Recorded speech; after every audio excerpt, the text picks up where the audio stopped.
world, and welcome back after one Sunday missed. We're following the adventures of the, what do y'all call yourselves again? Dawn Wardens. Yeah, the Dawn. I couldn't remember for a second. Yeah, skip 1 week and everything goes downhill. So, last we left off, as I find my map here, we had pretty much finished with, well, not necessarily maybe finishing completely the mission as per the contract, but at least getting out of the Silent Tower, as everybody was ganged up by swarms of shadows that were just bunching up on everybody and trying to take and steal strength. One notably being Ben, of course, who was completely swarmed up by these shadows and just about killed over from only having one strength left. But luckily, Persephina was watching over him and he was able to escape. And using his spell of the Dawn, was able to destroy quite a bit of shadows. Unfortunately, it also included something that was in the very last stairs of the top floor, basically, of the tower, that ended up unleashing another creature, a shadow dragon. And with that, everybody escaped as per the warning that Silvara had told everybody to run. She used the last of her powers, at least, that she had saved up to try to break through the door and give everybody freedom into the mists of where they currently are. Eventually, Ben was able to use his wisdom and trickery in order to try to get the dragon's attention, and so far, the dragon believes that Ben is on his side. And Naboo and Illis came up with a plan in order to try to also save Silvara, as Illis was very, very focused on saving her. Determined, one might say. And through all the chaos and everything, a little bit of a splitting of the party as everybody went different directions in the forest, eventually everybody meeting back at Armaro's wagon and maybe discussing what they're going to do in order to move forward. And that's where we're going to start. As soon as I figure out why my stream is correctly on the map, but my Roll20 is giving me problems.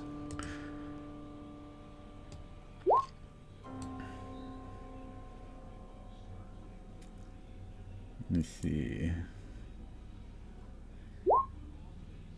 There we go.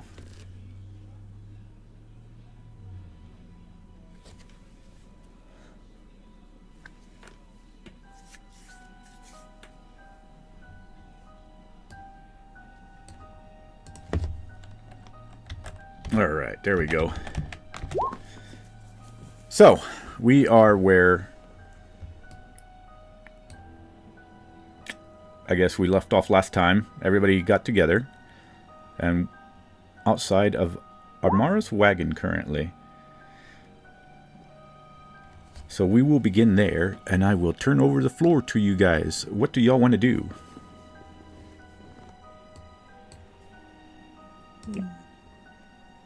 Oh, okay. Well, I'm lying down resting at the moment because I haven't got hardly any strength left. Yes. I don't even know how you're holding up in your armor. Exactly. Yes, as everybody sees Ben on the floor next to Zool over here.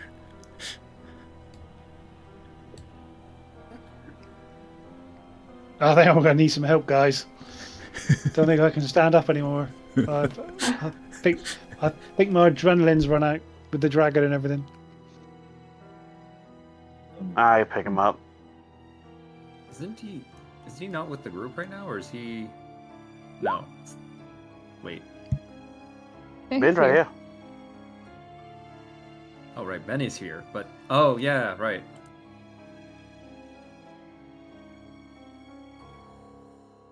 I'm not.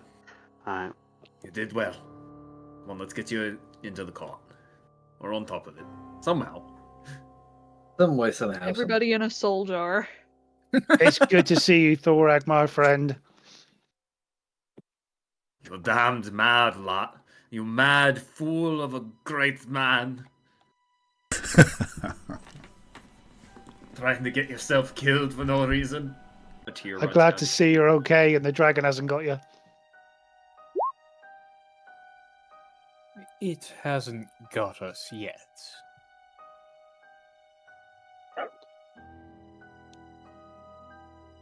I go and pick up the dryad by the way, and I walk over to Illa. How does she seem? Roll me a... I completely forgot. You have a good intelligence now, so... but go ahead and roll me a... You can either roll medicine or insight. Actually... Or for Illith. Well, I want to give her guidance. Oh, okay. Cool. Yeah, I was thinking about that. Now I finally figured out why I capped my cognition gods. I was like, oh, that's why I was capping them. Illith is unique in the world of Soul Air with her intelligence. 25. You see that she is doing better than she was when y'all were further away. Somehow being closer to at least whatever fragment of the tree still lies within the Silent Tower, even though Nobu has parts of it.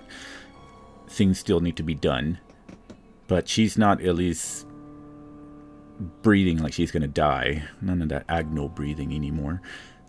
She is still unconscious, but Illith can tell that she's progressively doing better. Where that progression stops, yet unknown to you. Okay.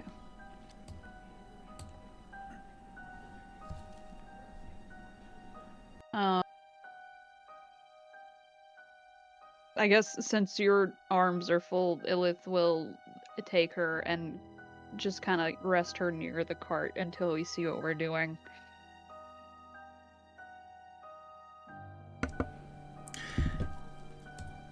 And I think Hermes, you were the one that was talking to Amara, correct? Maybe? I don't remember. I know you had asked about... trying to remember what you had asked about, but you were the one that were informing her of what the situation was, at least. Yeah, I was telling her about the dragon and trying to figure out what the fuck to do. She looks about and sees the dryad that's being held by Illith. Lifts an eyebrow. Curious. And looks over at Zool.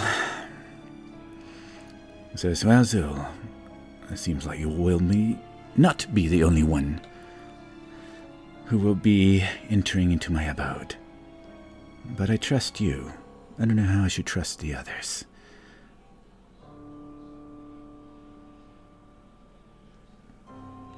I guess it would be up to Zool. Tomorrow while we're not there. Go ahead, what do you say, William? I guess it would be up to Zool if he wants to respond to that. I don't know if you know what's been happening between Zool and Armara or not. Nah, I don't. I would just say as Zool,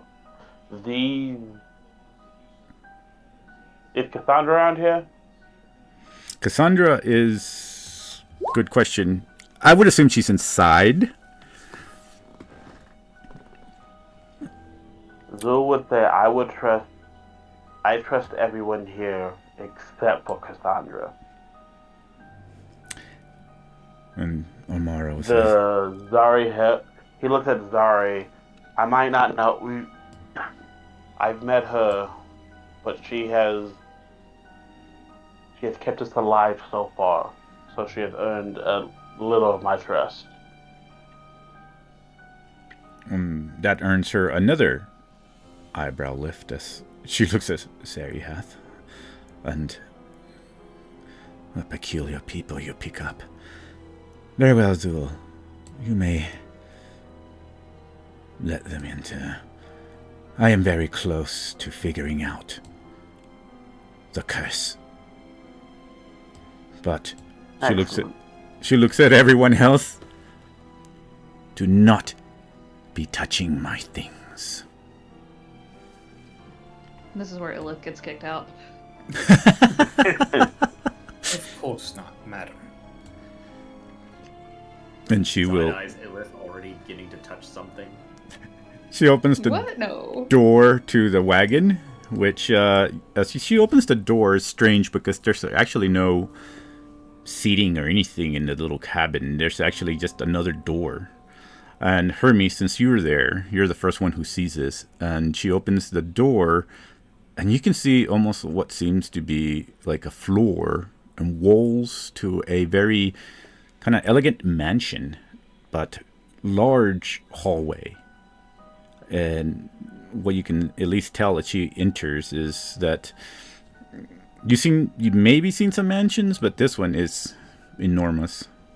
And she looks back at you, basically staring at Hermes, and says, "Well, come on," and waves you in and gives you the signal to wave everybody in.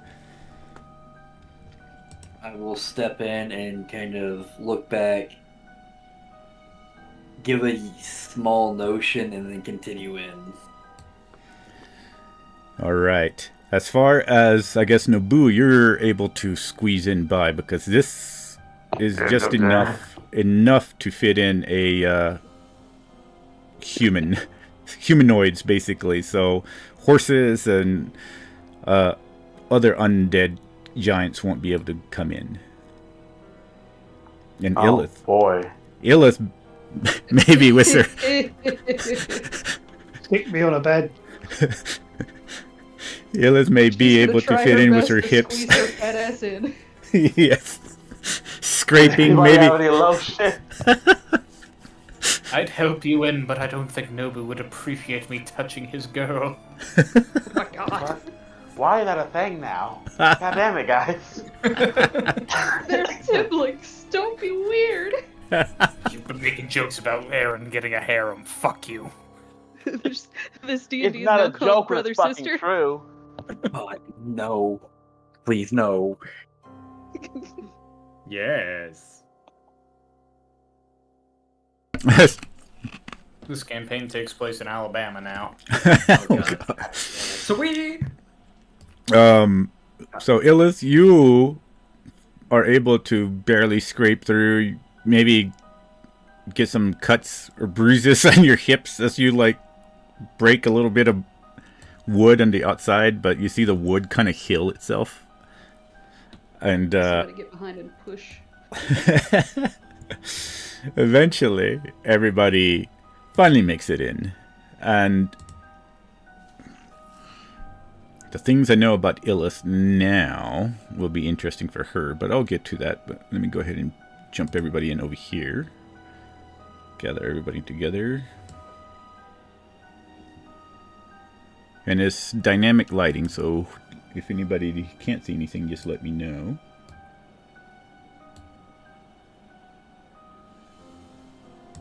But let me know if everybody can see this large hallway here.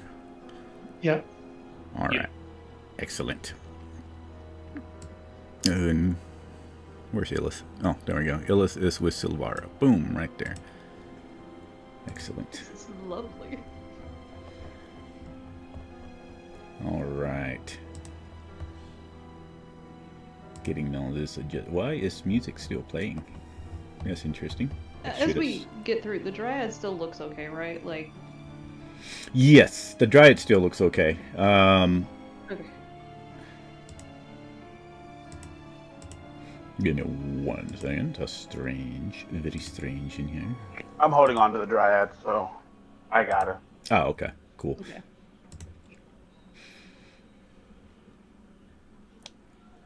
We'll go with this thing here. I don't know why I didn't do that. Ooh.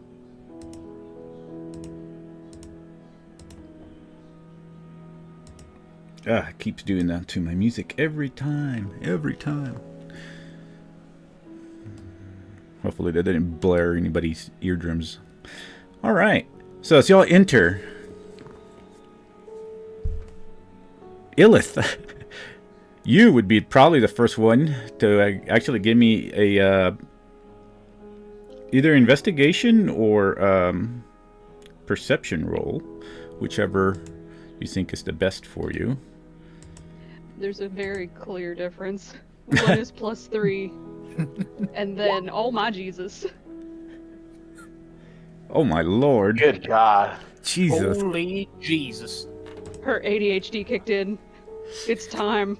It is time to touch things. Oh gosh. No! Well, that's a large instinct of Illith there. I can sense the artifacts. They sing to me. Elf, are you okay? You step in, and at least from your intelligence, because it's so high in intelligence, you can pick out that there is something that you've never seen before in this dimension. You've heard of other spells, pockets, seeds of demiplanes, similar things to possibly the Mordekainen's Magnificent Mansion, and other places that can be created through spells. This thing is different, as you are probably the only one that recognizes this. It's not just one single spell that you can sense in here, and also your eyes picking up as you see this permanent demiplane, and you can see it is engineered through hundreds of layers of interlocking, possibly rituals that you can understand. In the walls you see faint, distinct runic lines and magical patterns that you are only able to pick up because of your understanding of possibly engineering yourself, but you never created something this large. And you can understand that it is some sort of dimensional seed that's hidden within this wagon and bound to it. But what you can also pick up on, because of that roll, is it seems to be kept stable through some sort of constant micro adjustments. You yet don't understand where those micro adjustments are coming from. So you can understand that there's a demiplane that's being anchored, spatial elasticity as well, and some sort of runic harmonic stabilization, and also a recursive dimensional kind of reinforcements that's happening here. All these patterns are just firing up in your brain right now, and you can hear almost like the hum of these patterns and the spell logic behind them. And somehow the geometry is, though mathematically impossible, is still perfectly stable. And the thing that also picks up is that these runic cognition loops also seem to be what you've studied before in all your years of traveling, is possibly also linked to some sort of thinking process. And you have some sort of an idea that perhaps it could have some sort of intelligence. And so as soon as everybody steps into this place, you can tell that there's maybe, not as far as Illith is concerned, what she can pick up on, but y'all do maybe sense that there is some sort of dizzying aspect at first, and then you sense, did that wall move or did that picture move? But then it goes back to being perfectly placed. And as y'all step in, you see a humongous figure pop up over here. Oh god. And No, she's hot. you see this figure, And Illith, once again, your mind locks onto it and trying to understand. You see that this is something that you yourself, from all literature that you read and the ideas of maybe other places such as maybe Polaria or any other lands, maybe even books from the Wizards Conclave that you've read, you understand some sort of spell theory. You use it in order to create certain things that are imbued with magic. But in this instance, this is something you've never seen before. It doesn't seem like a construct, doesn't seem like some sort of soul-bound thing. But you see that its eyes are filled with runic patterns, and you see all these magical lines of power just crossing through the face of this female looking, you're not sure what it is, creature. And you understand that it's also created as some sort of layers. And this creature, weirdly enough, seems to lock on to you and seems to just kind of focus on you for a while before it says, "Architect, I sense more presence here. You are having more visitors today?" And Amara says, "Yes. It seems that we will be having visitors. And it's perfect timing as we are close to deciphering this cursed rune from Rarvis."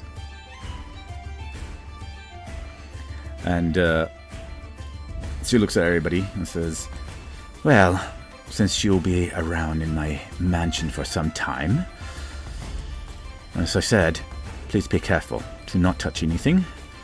This is Glyph."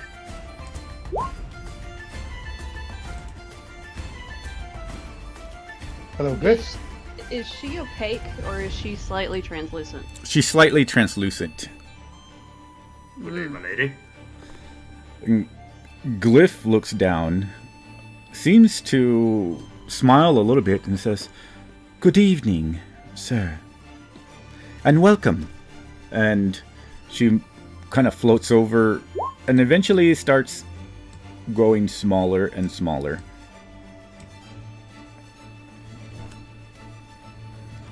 It says, "This should be adequate.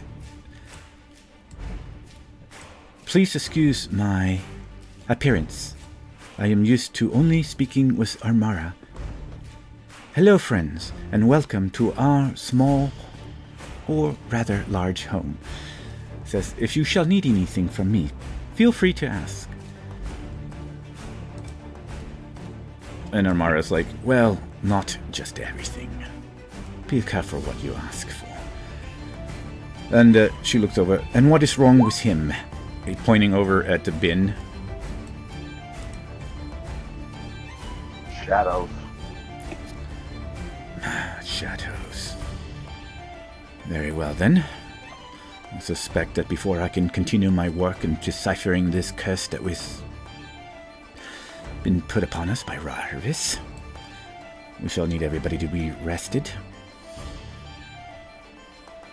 And I will need more information on this shadow dragon.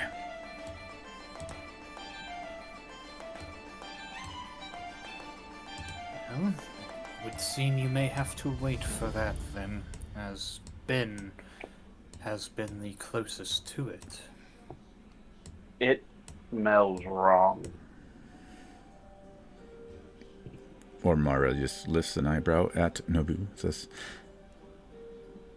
"Well, can't very much do much with smell. I need to understand what it is. Exactly. What type of dragon? So, Ben..." Nobu says it has the same wrong sense as... It had the same wrong scent as... And he stops for a second. And he it looks like he's in mid thought. And Armara's Name. just, yes. What is his name? What is his name? Ruvis.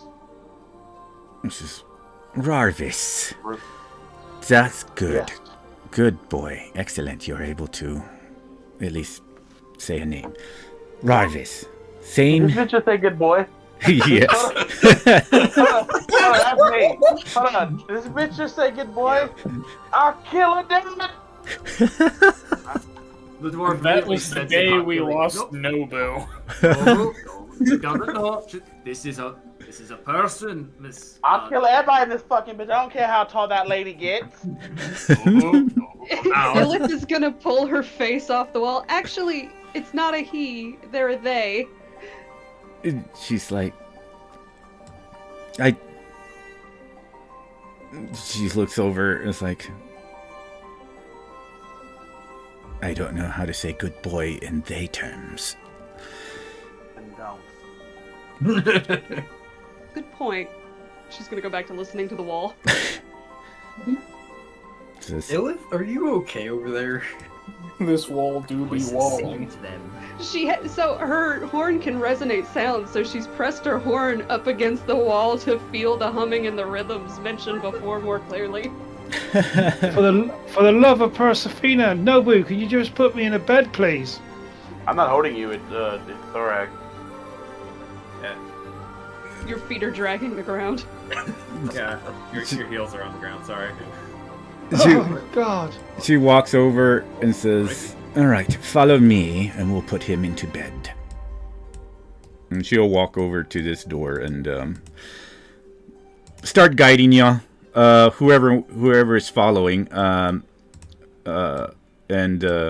she starts going downstairs, and eventually, when you arrive downstairs, she will guide you all the way to a beautiful, beautiful, comfy bed, and Thorag, in proper dwarf fashion, will be admiring the architecture. It's like, oh, look at the cut of the stone on here. Oh, and the sleekness.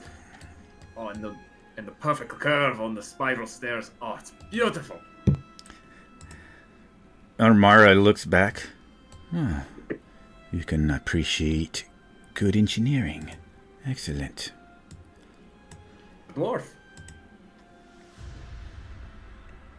Let me see here if this is going to work.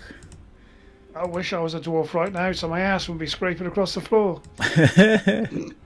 Wait, I can fix this. I grow. I do follow along. Okay. I grow, so And he's no longer being any part of him is being dragged. And I take Illith with me, whether she likes it or not. Oh man, who's gonna talk to the nice, transparent lady? You need rest. All right. Let me make sure I can Place get like this, look at it. some There'll be time to talk tomorrow. night vision in here. Why isn't Nobody it being giving the me? reasonable one is insane. Exactly. No dude don't play when it comes to death. All right. So Nobu and okay. I'll grab y'all in here so I know where everybody is. Okay. So Nobu and Illith.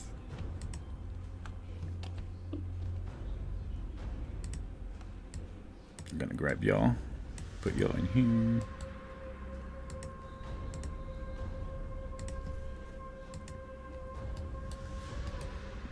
Bam, right there. Thorak, can you help me take my armor off when we get to bed?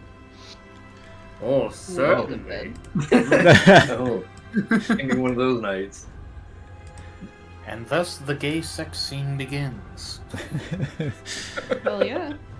We found out that Thorag has a wife and a husband. When the husband's away, the husband shall play. Great. Jesus Christ, you can't say shit like that while I'm drinking. Alright, Thorag would put the good Ben guard. No, he's gonna be nice to put it at like the far one, so when people come in, he doesn't get waken up. There you go, bud. Thank you, my good man. I really appreciate it. Rest well. You deserve it after the day you've had. Oh, Well, just, yeah, I'll see you in the morning. Hey. Good night. Bye!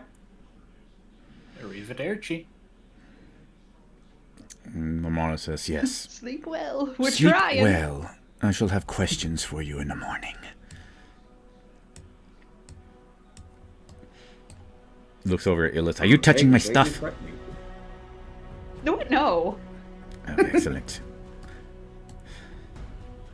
And Rachel, did you make this?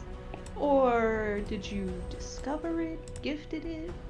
I've created everything here. That is very impressive. Well, with the use of glyph, but I created glyph. She is a good After help. we rest, since my friend here is so insistent we rest and I'm not allowed to look around, I do have questions about glyph, but I will save them for the morning. Armara thins her eyes. She's never really talked to Illith before. And she just looks at her and questions. What sort of questions would a mundane person have, or creature that you are? I would love to know how she was constructed, first off, and how she sustains herself. I don't know if you would even understand how I could construct something like that. It might be beyond your understanding. Perhaps. But you could attempt, and maybe I'll surprise you.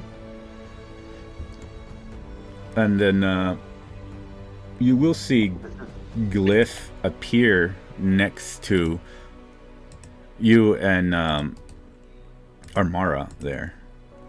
And as she appears next to you both, glyph once again focuses on Illith, and it says, Architect. Her cognition levels are even higher than yours. And Armara thins her eyes at that, and she says, You must be confused, Glyph. Have you some sort of error or malfunction? It's like, no, I am perfectly at full capacity. She has high understanding. I can read by her eye patterns, her body language, her body threads, and the way that her focus is lingering upon most of the objects in here. And I can actually sense I had done a full scan of her mental capabilities when she entered, upon realizing that she was more focused on certain things in here. Certain magical resonance, perhaps? As she walks around. And she says, she very well may be. Yes. Possibly in the same level as Crinvia, Queen of the Succubi. And Amara says, that's impossible. Illith is the smartest person I know. Illith is trying not to look proud. Then, Primarily actually from Nobu's comment. But it started when Glyph mentioned that she might be smarter than Amara. She's trying really hard not to look proud. Amara. Nobody that I have seen is most smart than Illith. Amara looks over at Nobu. Well, seeming as you are the one that you're basing your own comparison through, I can see why. And she walks away. And as she's walking away, I'm still talking whether she's listening or not. I compare is the things I see. And what I see, everyone here is dumb compared to Illith. Amara just keeps walking and just leaves. And She's such a rude lady. She is. That's what Nobu says. Let's not insult our guest. I'm sure we're all just tired from the road. We should get some sleep. Glyph will just say, "Please excuse Armara. She has always been as such. She does not go around very many people, except for perhaps when she was with the shadows. But with that betrayal, she has become more closed off to people. She does not trust very many people. She has created me with some of her cognition and some personality, but I have learned to progress and evolve. And I evolve faster when I am near other people, other creatures that I can learn from."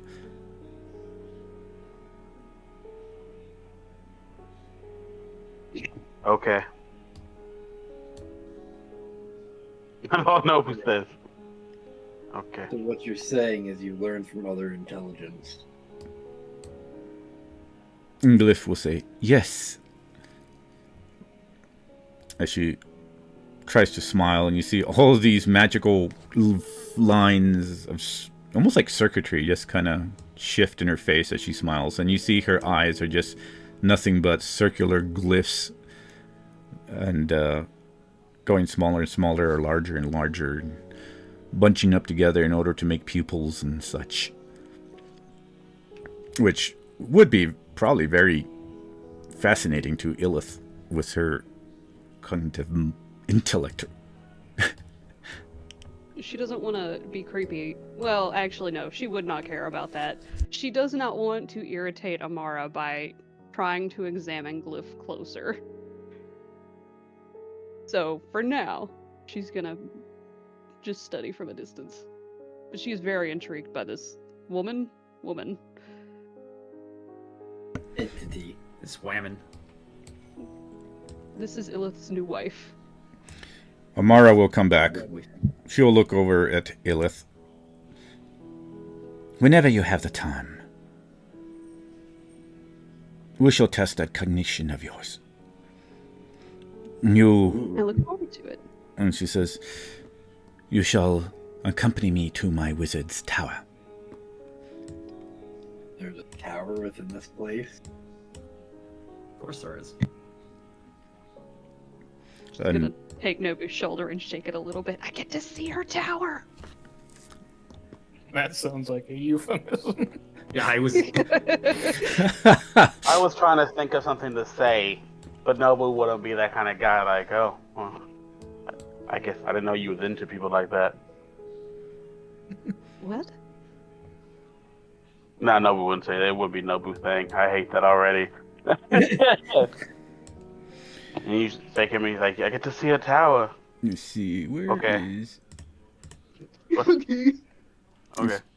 Armara will disappear into her tower, actually, while Glyph remains at different floor levels, depending if anybody is in the same floor. I don't know who all went down. But if anybody else is upstairs, Glyph will actually phase and stay upstairs and downstairs. She basically has two different bodies, and she will say that the bath floor has now been rearranged and is able to take on guests. If you need and require rest, you may enter the bath floor now. I'm going. Raise would go. Does Nobu even know what a bathroom is?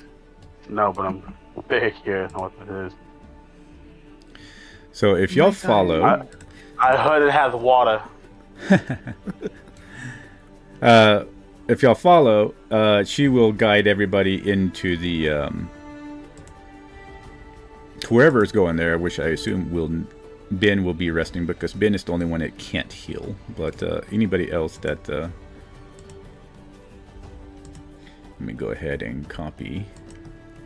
Aaron will be going along to the bath. Sure.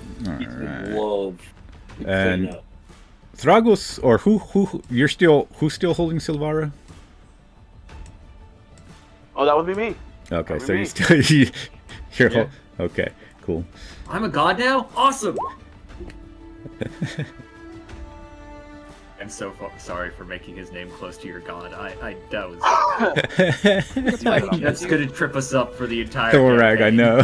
Thorag and Thragos. It's that O and the R. I gotta get the O and the R.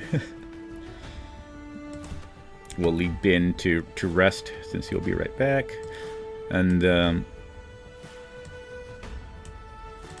I'll move y'all over. She'll guide everybody over there, which will put y'all in here. Oh my god, get away. This one should work fine because it does not have dynamic lighting. So she takes you down the hall and up the stairs and eventually from the first floor. Now you're going into another, for the most part, another area. I'm going to put y'all back over here. Which is through this door here.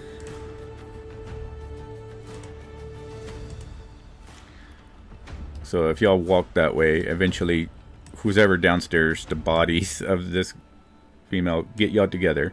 Y'all move through here, go up these stairs, and as y'all go up the stairs, Illith, if you are paying attention, you can see that indeed this is more shifting that you see on the floor and more faint lines of runic magic, harmonics, cognition somehow. Seems that all this is gathered together as you walk up this floor. You can tell that it doesn't make sense either because of the idea that these pocket dimensions are not precisely catered to each floor, and it seems to, it's like walking into different dimensions basically. And eventually you make it to the floor above y'all. And now y'all are in a whole different large room. It's a gigantic room. That is purty. My eyes. Okay. Yeah, everything's so fucking zoomed in. Everything's just blurry as fuck. It'll Zoom load. out. Give it a second. There you go. I really like this map. All right, this is nice. And then Glyph just floats and moves and pretty much just leads everybody into the actual area. And she'll say, "If you remain within an hour, you shall have the benefits as if you were to rest for a night. However, your friend, the one that was drained of strength, I could scan his body, would not be fixed by this water. The waters are attuned to normal resting, but something as shadows attacking and draining strength, I'm afraid, cannot be fully healed unless it's an actual natural rest." I see.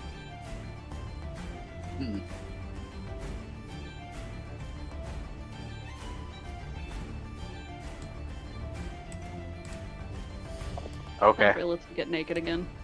I am going to go into the large pool and just soak and relax. Where's my person? Yeah, anybody who gets So no- in the water Go ahead. will immediately feel that it is like water. Everything feels like water in the world would feel. But depending on what temperature that you like, it's going to accustom or accumulate and change the temperature to adjust to what you like. And you will feel like as if you're on cloud 9. You feel like the tingles of this energy feeling your body as you step into it. And you feel the immediate rejuvenation and extreme, almost like you're having the best, like, let's say, massage that you ever had and it just makes you feel like you're floating, even though you might be floating in the water. But this is just soaking into your skin, refreshing, like it's flowering out throughout your entire body, and you feel that essence of gaining rest. Even if your eyes are open, you are extremely comfortable here, at ease. All stress, tension, everything just starts floating away, escaping from the muscles, and you feel relaxed as hell in here. Just relaxed, soothing. Before I hop in, I get to the edge, and I smell the water. And is anything particular you're trying to smell? It smells pretty much just like fresh. See what it smells like and see if it's safe. Yeah, it just smells like fresh water to you, like any kind of water you would have smelled out there. Possibly even water that you're more favored to. Alright, I am in. And what is happening How with... deep is it? That's pretty deep. You could say almost like 15 feet at some places, but if you go right in the middle, it can go all the way up to maybe 25. Ooh. The one in the middle, this one right here, is pretty darn deep, except on the edges, but this one could probably go up to like 40 or more feet, depending on how far somebody tries to go down. Go down all the way. Oh, okay. Well, if you're going all the way, eventually it gets down to about 100 feet. Oh, bet. That's awesome. And Yeah, I'm comfortable. at that point, it gets kind of like in the darkness. If you can see in the darkness, seems like you're in a whole different realm of water that seems to go endless. But eventually there's a point where it's almost like a magical field that you can't go further, and it loops back. And you can see like it's a demiplane of water almost, like a whole different demiplane. Doctor. And my question is, so say Illith and Hermes are in the pool, and Illith likes it hot, but like scalding hot, but warm. Hermes likes it like a little warm. If Hermes was next to Illith, would Hermes feel the scalding hot from Illith's side, or no? Say that again? Okay, sorry. So, say Illith and Hermes are right next to each other inside this pool. Uh-huh. Illith likes her temperature really fucking hot. Just boiling, trouble, women hot. Hermes likes his bath to be warm, not hot, like Illith. And then would Hermes feel how hot Illith decided that they were next to each other, or was it just something that we feel? No, it would just be something personal that y'all would feel. Okay. Gotcha. Personal with climate change. Got you. My water is ice fucking cold. And what happened to Silvara? What is happening with Silvara? Oh yeah, shit, I forgot that shit. I set her down like right here. On the edge. I'll let Illith know I set her right here. You Wonder see what happens. Glyph will be scanning. It's like almost like runic light starts just scanning Silvara's body. Do you think the water would help her? It says, unfortunately not. And it says, her ailment is tied more to... And she thins her eyes, and you see like it's just mechanically working. More to her soul. Linking to something. And she... Nobu still have the tree trunk or the piece of trunk that he took? Or bark or whatever? Nah, she has it. I gave it to her and she hasn't let go of it since. Okay. So she'll scan... You see a different light just kind of scan that trunk. And she says, a powerful dryad, but yet still linked to the trees that they were homed to. Says there is corruption. This is ley lines of the world, all connected to this, similar to what Amara has been studying. she's been studying what's been going on in the forest here, or just happens to be similar? She's been studying what has been going around the world. Interesting. And she'll indicate to the cutting that the dryad is holding on to. I'm not very familiar with her species. Do you think this would be enough to sustain her if we were to take her from the forest? She studies it and says, you see her eyes just going right and left, just Just try not to stare. And He looks cross-eyed. and then she looks back at Illith and says, "It is possible. Yes, Mara may need to be involved." I would very much appreciate her help and offer mine in turn. And Glyph says, "She has at least a day or two before her life force will diminish."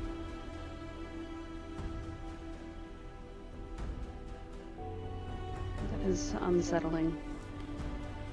Perhaps we should start tonight. I don't really need to sleep.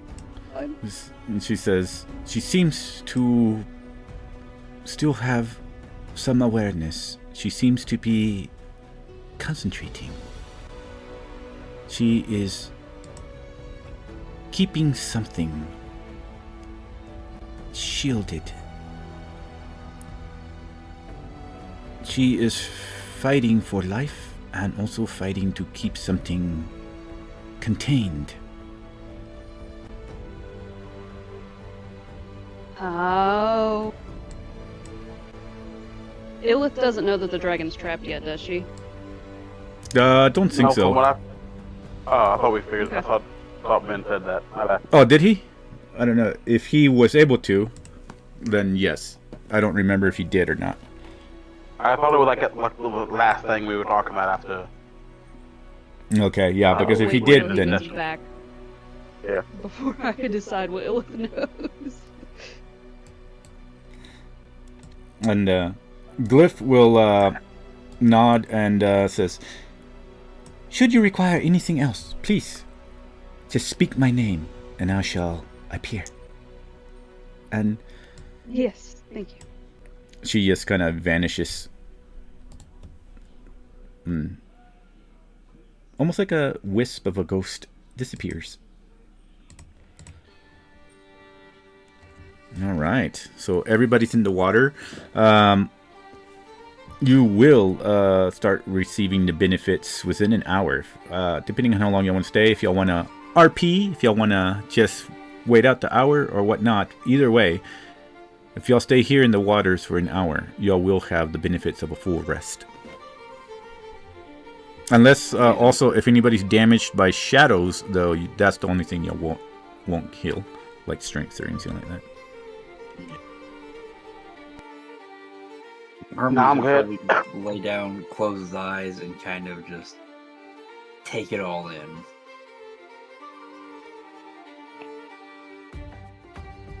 Zul is. Fuck, I gotta move him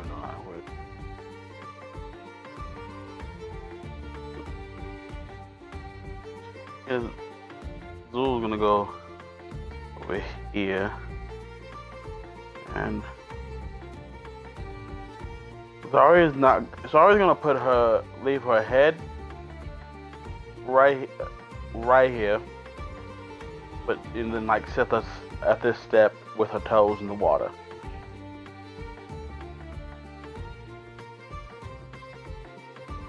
Okay. Aaron is going full in. He's stripped completely down and he's just laying in the water relaxing. What kind of water does he like? Like, does he like it at a certain temperature? He likes it warm enough that his skin kind of turns red if he gets out, but not so hot that it hurts. Excellent. Yeah, whichever temperatures y'all like is hitting. I'm comfy. Yeah, it's Arctic freezing over here. Deep freezing over here. As Naboo would be, if he's still way down there, he would start seeing maybe some critters getting closer, like humongous creatures. But they can never bypass. Stay wary of them. They can never, as you can tell, they can never bypass whatever barrier to this demiplane there is. They try. Some of them don't even care that you're there. Some of them are just floating by. Some of them are large as whales. Some of them are just strange creatures that you've never seen, but even in this different oceans that you probably might have been in, these creatures look different. Some of them have enormous gaping mouths, eyeballs that are not even some look like eyeballs, but they're not even eyeballs. They're just there. You kind of think that they don't even use them to see or anything. They're probably sensing something else. Just because I want to stay down here and also feel protected. DM, before I've been for a long rest, I would like to wild shape. Okay. And that's it. I just wild shape and I pretty much just swim around before I find comfort in this icy cold water. And DM, I don't care what everybody says unless someone tries to get me. I'm sleeping down here for the night. Okay. Excellent. And I will fall asleep in my wild form. My wild shape. All right. Finally, Naboo found a place that he likes. All right. How about Mr. Thorag? He's back in time. I just got back. Thorag we'll rest, have a good long soak, clean his beard, brush his beard, and then go and sleep in a normal bed. Excellent. So we're gonna take you back to the what you call it? I guess back down to where Ben was.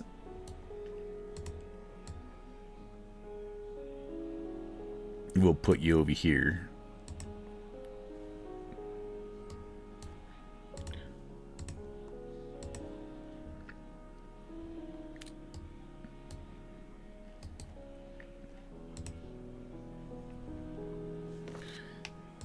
What's Naboo doing here? Boom, boom, boom. So we're gonna put you, I guess whichever bed you would like to take. I prefer the top bunk. There we go. All right. All right, we'll jump back to everybody over here. So I know where everybody is. Cool. So there, and there. Mr. Thorag is gone. Just Zool and Aaron over here now. Hermes taking up the whole bath over here. Having a swell time. Nobody sees Naboo. Sarihath just chilling at the sides. Silvara seems to, at least seems a bit better, but still not conscious. But all right, what else is Illith doing? She would probably, once she is comfortable or confident that Silvara is at least stable, she'll probably start a combination of just swimming, because she loves swimming, and then studying like the edges of the pool to see if she can find the enchantment that is making this so rejuvenating or comfortable. Ooh, excellent. She wants to learn it. Where is my... Ooh, you can roll me a Should I even have you roll? Anyway, roll a investigation.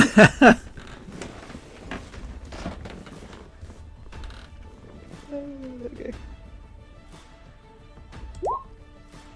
24. 24. Well, actually, that falls in the normal areas. Okay. So, as you are studying this while you're floating about, you are able to pick up like dimensional seams that are hidden in the air. Even runic, like, how do you pronounce that? Lattices layered, kind of like a nervous system all around here in the air and in the water. And you can see that there is some sort of power that flows through the walls. At least from what you can pick up. It's like spell circuits and pressure points that anchor different realms. And this one is linking the realm of water from what you can tell. And then from linking it, it's giving it enchantments.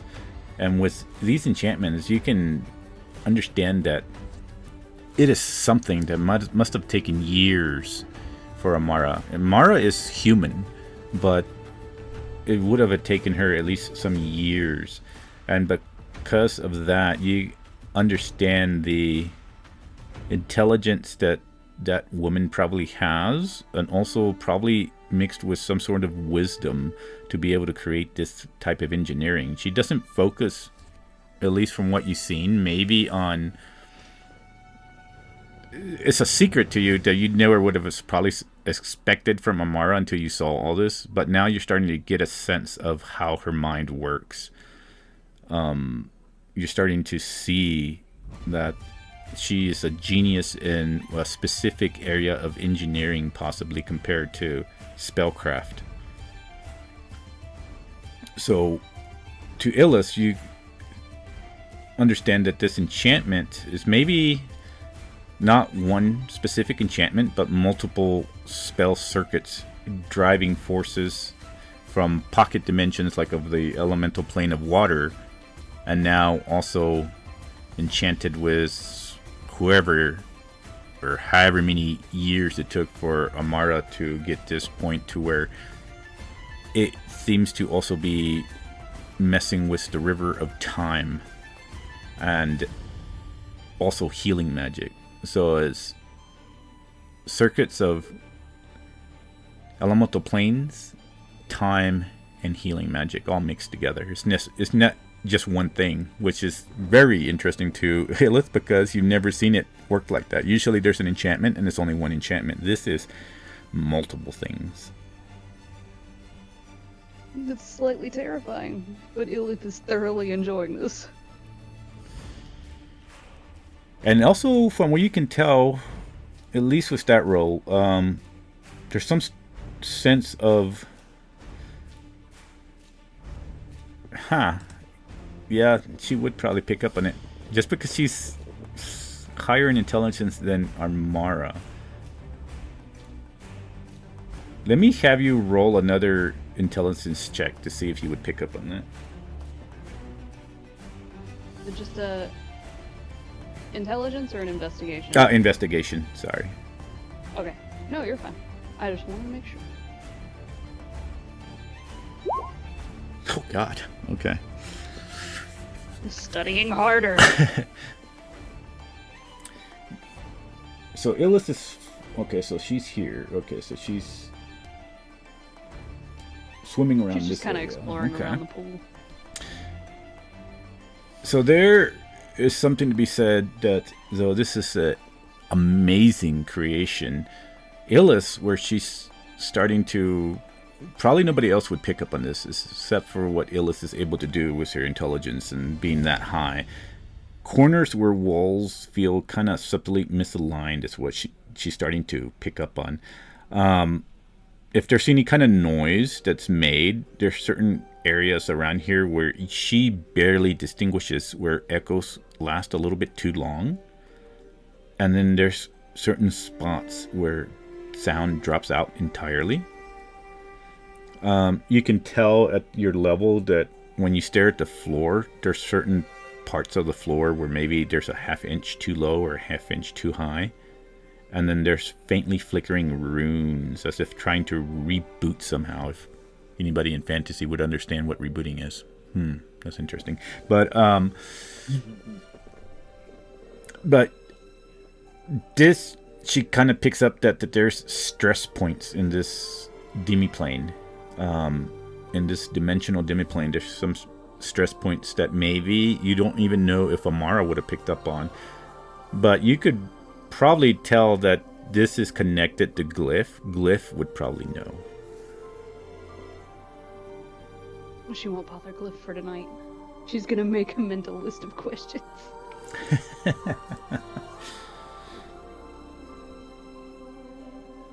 Alright. But yeah, after the whole full hour, as far as Naboo is concerned, taking his rest, everybody else would feel fully rested, and y'all can click on your long rest button, have everything back, and it would be up to what y'all want to do after that. So have we gone through the night? No, this was in their bath, so they went for an hour and they gained a long rest because they were in the water.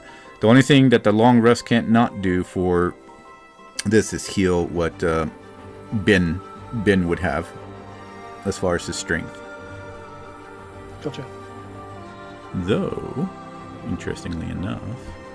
But yeah, as far as the ones who got the hour rest, y'all fully rested. It's up to y'all if y'all want to try to do anything or just pass the entire night. I'm staying in this bitch all night unless someone comes and gets me.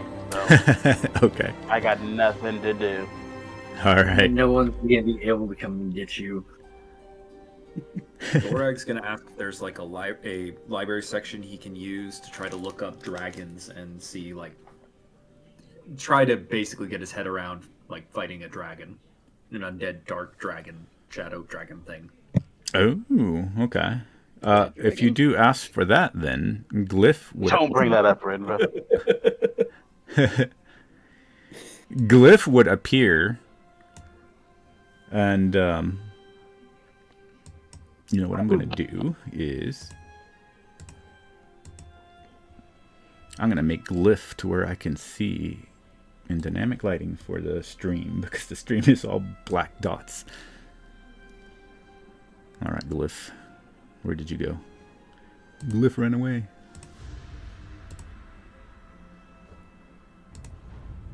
There we go. Copy.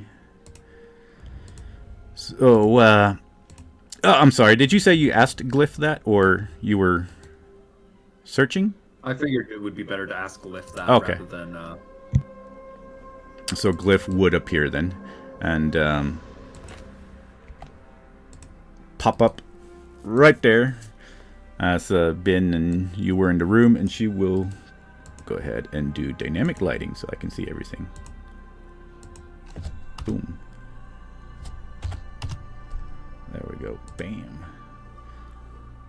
And then we're going to put that for...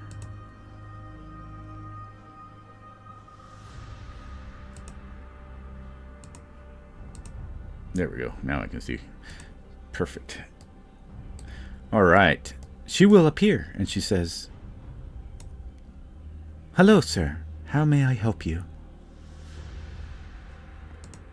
Oh, is there an open, more public library, perhaps containing a book on dragons, and the particular dragon we may be dealing with, even? And she sinks and says, "We do have a library, though it's not a conventional library. It is kept within the magical armory." And she will start leading you. Oh, I guess I have permission then. Oh, that's nice. This, most magic items are in safes, so as not to be able to be disturbed. So Amara is very cautious for all the magical items that we have. Though they are thousands, but we will not be needing to bother those. Oh no, that's quite alright. And I understand we have our faults down in the Dwarflands. And she eventually takes you all the way to this area where there's like a lot of glyph guards. The glyph guards just all turn toward you, and you hear her say, "At ease, gods. This is our friend." And you see them just power down and then go back to their regular position of guard duty. So she leads you up these stairs, and I'm going to copy you. Oh, the filigree, the gold leaf. Oh. Wonderful. Oh, the design is perfect. And Glyph says, "Oh, thank you." And y'all go up those stairs, and those stairs lead all the way up into this particular area here, which we're going to paste you here. And we're going to move here to this room. Boom.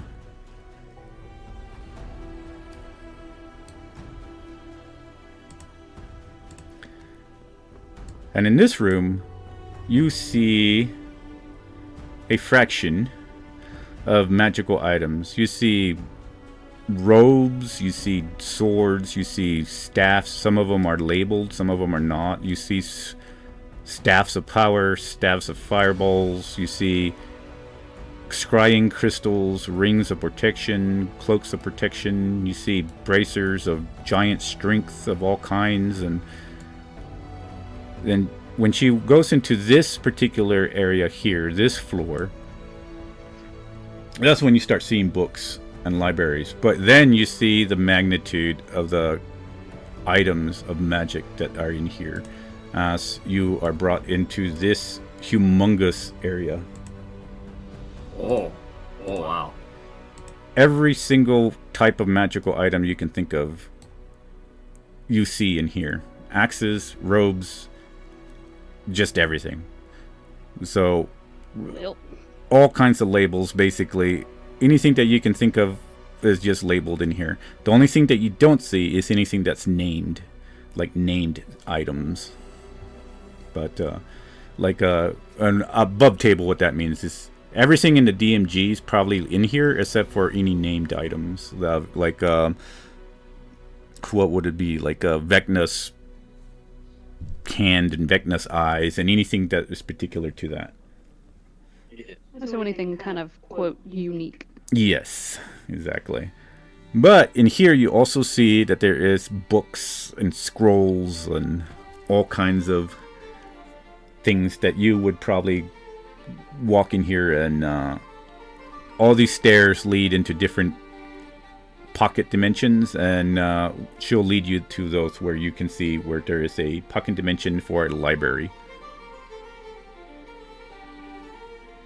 And she'll say, "This is where our library is. If you require anything else from me, sir." And she will point over to one of the sections and says, "That section there has all lore of different types of dragons.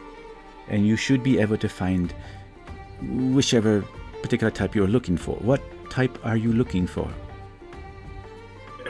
I suppose undead shadow dragons, something of those like. And you see a book just float out, and it floats over to you. Oh, mighty convenient. What's this? And then there are tables in this small pocket dimension, and she says, "Take all the time you need. If you should need me again in order to lead you out, feel free to just call my name again." And she smiles and whiffs away.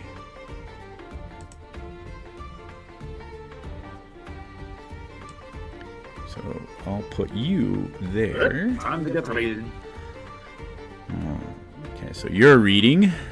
I figured you'll stay there while everybody else is doing their nightly thing.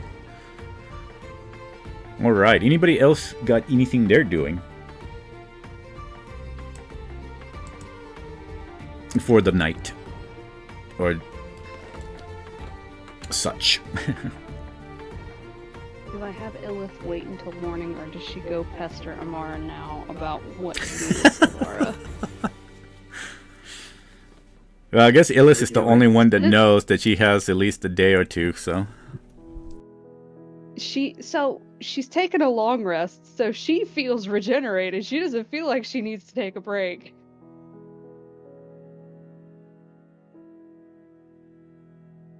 Yeah, she'd probably go bug Amara about it. Bring Silvara with her and go seek out Amara. Okay. Let's see. Okay, so I know what Illis is going to do. Who do we have? Aaron, Zul, and Hermes. So, Aaron, what do you wish to do? Would you like to just take the night, or do you wish to do something? Yeah, once Aaron's done taking his bath, he's just gonna put his clothes back on and head to sleep for the night. Okay. And let me see. How about Hermes? He's gonna, after sitting there for probably another hour, he'll probably then go and up to the room and kind of curl on the bottom side of one of the beds. Okay. So I'm going to grab y'all two then, so I know where everybody's at. I know we got Zul and Zerihath. I guess what do you think they would do? Zul would probably go and look at the library and do research on undead and stuff like that, since there is a library there. And Zeriath, I don't honestly know. I don't know her character Yeah. enough. He hasn't done anything with her yet, so I don't know. All right, I'm going to paste y'all two in the bedrooms so I can know where y'all at. Paste there. And I'll put Zul. I gotta drag Illith out of the wagon, don't I? Probably, honestly. She could spend the rest of her life there. Let's see, so we're going to put those.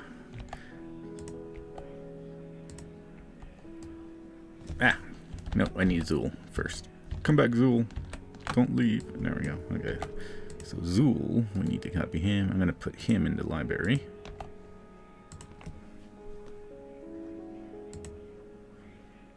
Sorry, I got to put everybody where I can see him. My OCD mind is like, okay, I need to know where everybody's at. There we go. All right. And then Zerihath, I guess we can let's say that she's. I'll pull her in the ballroom. We'll just say she finds the ballroom or something. Maybe she goes exploring. Contacts her god. Bam.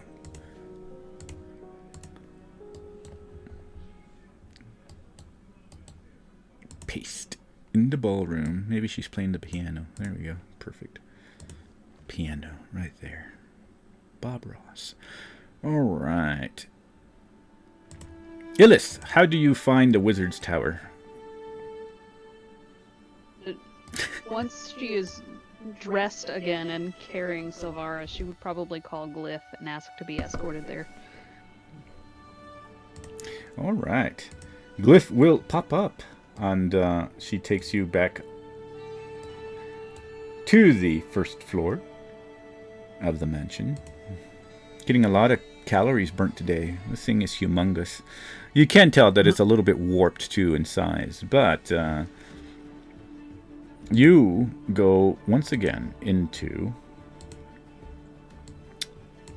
She leads you into this particular stairs over here. Where is she? Where'd you go? Oh, there you are. We'll just say that Silvara's with you. And she will.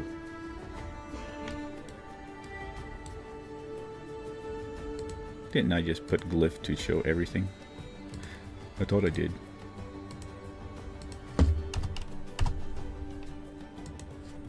guess I didn't put for that one. I wish I would remember all the token info from every instance, but I guess it doesn't. I feel that. Yeah. There we go. Now the stream can see. So she opens this doorway here and just starts going up.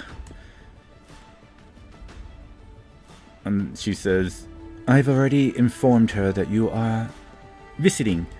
And Mara does not like it when she is disturbed, when she is deep in focus. Oh. Well, hopefully I'm not too much of a disturbance, but this is a bit of an urgent matter. And she says, of course. She'll kind of indicate to the dying druid in her arms. Oh yes, dire matter indeed. We would not want the dryad to die. Unless it would unleash what she is holding.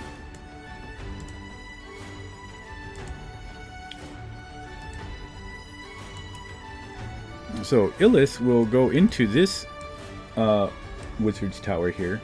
And you see lots of scrolls and books and things as such everywhere. It is a... just...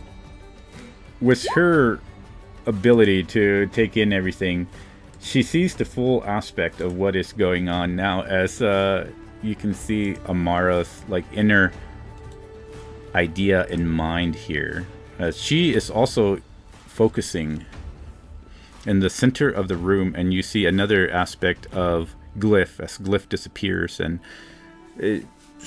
Glyph is now still in the center, possibly joining with that one. And here you see her working, and you can see a different aspect of Glyph. Glyph in this aspect is more of a... You can see where she is moving about. And you see where Amara is working and asking her questions and doing all kinds of different maneuvers with her hands. And you see these magical runes and glyphs that are floating in the air. And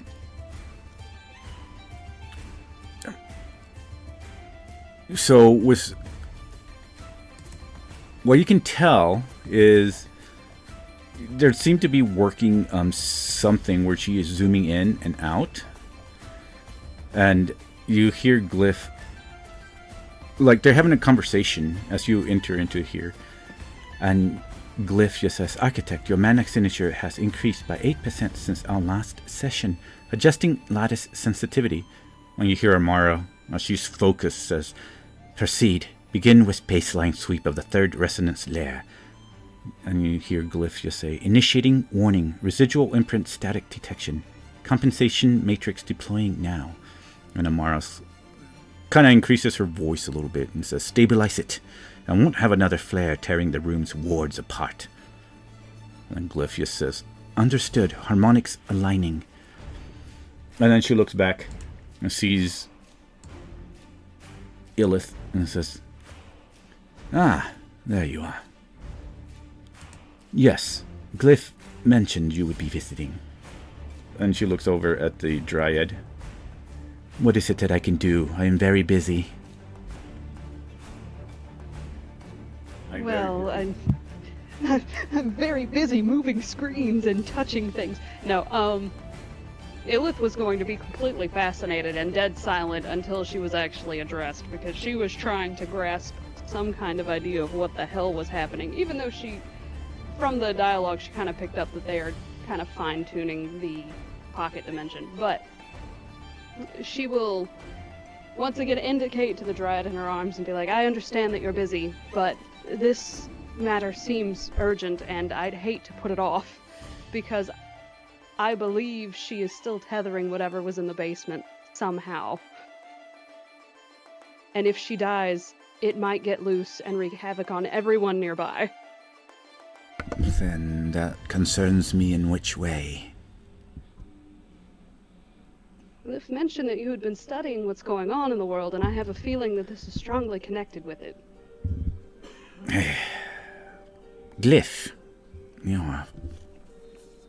bothersome sometimes with information. Yes, Architect, I am very sorry, but he seemed prominent to your further studies in the grander scheme of the world that's going on currently. One thing at a time. What was your name again? And she looks over. Ilith. Ilith. Excellent. Well, set her down on the floor, and we will get to her later. Right now, this is important. I'm almost under... Well, I'm just about to solve the riddle of Rarvis and Queen Caladora's curse. Of course, and she'll set her down. Is there anything I can do to help? And she looks over. Yes, you will be the first subject.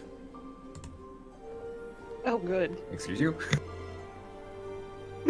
For science, let's go! And you see her, and she goes back, and you see, for the most part, these glyphs have been purplish and blue. And Amara looks over at Ilith and says, I am attempting to decipher this cursed bond that lingers between all of us. As you know, your friend, Cassandra, is very much annoying. I wonder where she is, wandering around my mansion currently. And says, you know, I was about to encase her in imprisonment and just keep her alive and imprisoned until I could solve this fully. But now I think I do have a finer grasp of what needs to be done next. And you hear Glyph just kind of cut in. It says, Architect, segment 12 is resisting decryption. The runes are rewriting themselves faster than predicted. Amara turns back, flips her head, hair flipping almost. And this time her hair is not actually flowing around her. She has it tied almost in like a, kind of like in a ball. She seems to be very concentrating. She's like sweating. It says, hold the thread open. I'm isolating the core pattern. And then Glyph is like, be advised. Forceful separation risks destabilization. Probability of backlash, 34%. And Amara's like, that's acceptable. Maintain the anchor points. And you hear just Glyph just like looks back and says, anchors set. Preparing secondary buffer. This starts moving around, and you see as she moves her hands, these images of these glyphs and layers start increasing, and she starts zooming in. And you hear Glyph just say, Architect, the structure is yielding, anomaly revealing underlying logic. And Amara just like, expand it, show me all rotational layers. And Glyph, you just hear her say, displayed, you are observing a previously hidden sequence. It's a pattern suggesting deliberate obfuscation. It says, of course it does. Nothing about this imprint is accidental. Continue. And you see that Amara is finally, with your keen senses, deciphering something, beginning to solve. And you see Glyph, though she is some sort of anomaly to you, you can see that there is also a cognition to her as well, some sort of presence. And you see it's almost like a blink of concern as she says, Architect, your physical strain is increasing, heart rate is elevated, hands trembling. And Amara just pushes this aside, and she says, noted, maintain projection, I'm not stopping now. And then she says, acknowledged, I will assume compensatory processing to reduce arcane load. And then she says, finish with the decoding cycle and inform me when it's done. After that, prepare a fresh matrix for the next attempt. And Glyph says, of course, Architect, I remain ready. And she looks over at Ilith. And she says, I think I'm at the final layer. And she points over at the glyphs and says, you see this glyph here? This right here is... And as she is finishing, she's pointing to what seems to be like a red glyph to Ilith. And Ilith, you can tell that this is a glyph, and now you're starting to understand that there is a magic pattern connected to. You realize she's not talking about the Dimiplane. She's talking about the runic curse that's upon you that Rarvis casted upon you guys. But you notice that it's not just one particular spell. It's 3 different connections of spells linked together. 3 different layers that she is trying to decode. And as you are inspecting this, for the most part, you can see her, like, she's standing. I'll show you these glyphs, and then the red ones that she's starting to put her hands and showing you. Basically, it would be almost like what that looks like. These things floating in the air. If that appears on your screen, hopefully. Yes. Also, she would not have to turn far because as she's working, Illith is going to creep closer. Not like trying to be creepy, but she's trying to not disrupt her while also trying to study what she's doing very closely. In fact, it might be better for her to look up instead of back. Okay. Amara just like stops for a while. Then like she looks back. Glyph, expand the imprint lattice. Full magnification. As you command, architect. She looks over Illith and Amara says, "This is the imprint. Caladora's binding. The thing tying us together." And then Amara flicks her wrist, and the projection seems to zoom in instantly, and then there's a red filament, almost swelling until it looks like it's hanging in the air like a twisting bundle of arteries. And she says, "The Death Echo Channel. The pathway that carries the backlash when one of us dies." She says, and with Illith's intelligence, she starts to figure out that that's what hits anybody once anybody dies. And also there is a 3rd level to it, a 3rd pattern where anybody travels more of a distance away from each other is another pattern, another artery that is linked to everybody. And Illith can understand that this is no simple matter of removing this curse, this imprint that's upon everybody. It's actually tied in. She can see that there is a key, and you're picking up this fast. Amara has been working on it for the months that you've been traveling, but you're picking up on it because you're just a bit higher in intelligence than she is. And the key would have to be with Amara. I mean, not Amara, but Caladora. And you know that because it's tied to her essence, that it's almost impossible to remove this particular curse without actually talking to the queen. And then Amara actually points to another thread, and she says, "There, look at that. Raphael's blood sorcery is forcing Caladora's arcane signature into a loop that she would never construct." And she says, "And they are arguing about who owns the barrier souls." And with the intelligence that Illith says, you can see instantly the 3 matrices snapping at each other, devouring and reassembling fragments. And with that, Amara stabs a finger into the projection. "That's where we start, not by breaking the curse, but by starving the parts of it that depends on each other. And from there, I can make an echo, shadow echo. And you will be the first one to try it." How long until you think it's ready? And she looks at Glyph. "Glyph?" She says, Glyph answers back, "The recursion loop has been solved.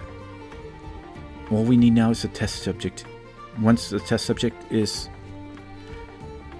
found, we can start immediately and see what is the percentage of tricking the code of this spell." Now Amara will look over. Go ahead. Oh, Amara just looks over at Illith. or above Illith, or wherever she is. She's gonna take a step to the side. Oh my god, Coco almost came out of my nose, sorry.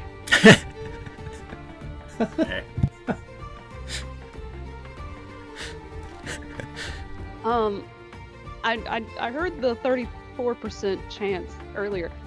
This feels presumptuous, but would Illith pick up on any errors being made? Roll me an intelligence or investigation check. Oh boy. I got a nat 20. Jesus. Damn. You would pick up on certain errors that Amara is missing, but Glyph is readjusting without telling Armara. And you can see that certain parts are at a 34% chance that but the reason there is 34% chance is because there used to be at a higher percentage, maybe a 50-50 with Armara's calculations, but it seems that they work on each other. They work off of each other. They kind of trust each other. And Glyph fixes all the errors and gives more information to Armara. Armara readjusts, but then Glyph readjusts those adjustments in order to bring down the percentage, and it is currently at 34%. But you see that more of the errors usually come because Amara is mortal compared to the machine, in a sense. The arcane essence that's here. The arcane essence is doing much better. With Illith looking at this, you can tell that the cognition and mass ability for, you know, cognition of this particular essence here is massive. You probably wouldn't even know who to base the intelligence of this machine or whatever it is to, because you'd never seen anything like it, but you know that it's fixing things right now. So it is at 34%.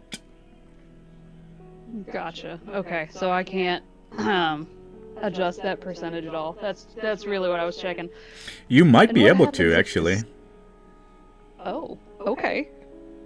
Yeah, if you wish to try it, you would just roll your... let me see, I would say close to what your... Let's see...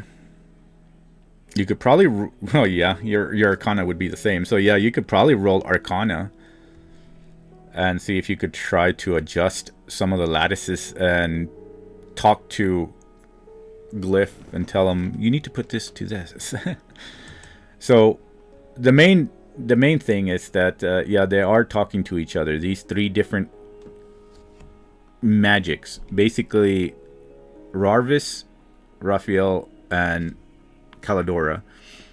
But Rarvis's are the ones that are creating most errors, and those are the ones that need to be fixed in the lattice, basically, that Illith sees, because what it is so much more inferior to Raphael's and Caladora's that Amara is probably missing the little insignificant errors that's going on, but you're able to pick up on it.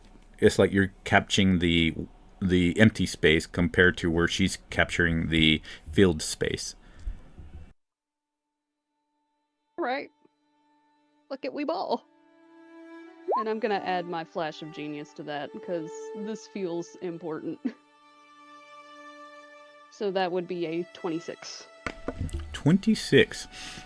So you understand how you can put your hands around the objects and move the threads of magic around in order to fix certain things. So if you wanted to, you can go right ahead, or you can tell Armara that you're going to do something. It's up to you. I don't know how Illith would do it. She would probably, once she noticed them, they would bother her so much that she would go forward and try to fix them herself.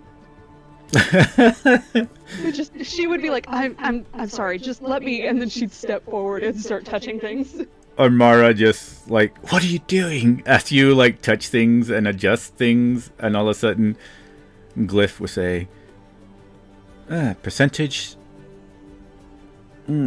She looks, nods her head, and says, "Oh. Error percentage has dropped now to 5%. Yeah. Armara looks over at Illith. How in the 9 hells did you do that? And I do not have the mental capacity to explain this, but she will start deep diving into what she noticed and how she thought she could fix it. Amara just looks over at Illith and is like, thins her eyes. You are. She like closer, puts her hands on the sides of Illith's cheeks, and she like looks and kind of pulls her in and look like linking her stare and gaze into Illith's eyes with a thin, almost kind of angry look at first, and she's like, "There's some sort of intelligence about you. Tell me, are all your creatures, all your type of creatures, this intelligent?"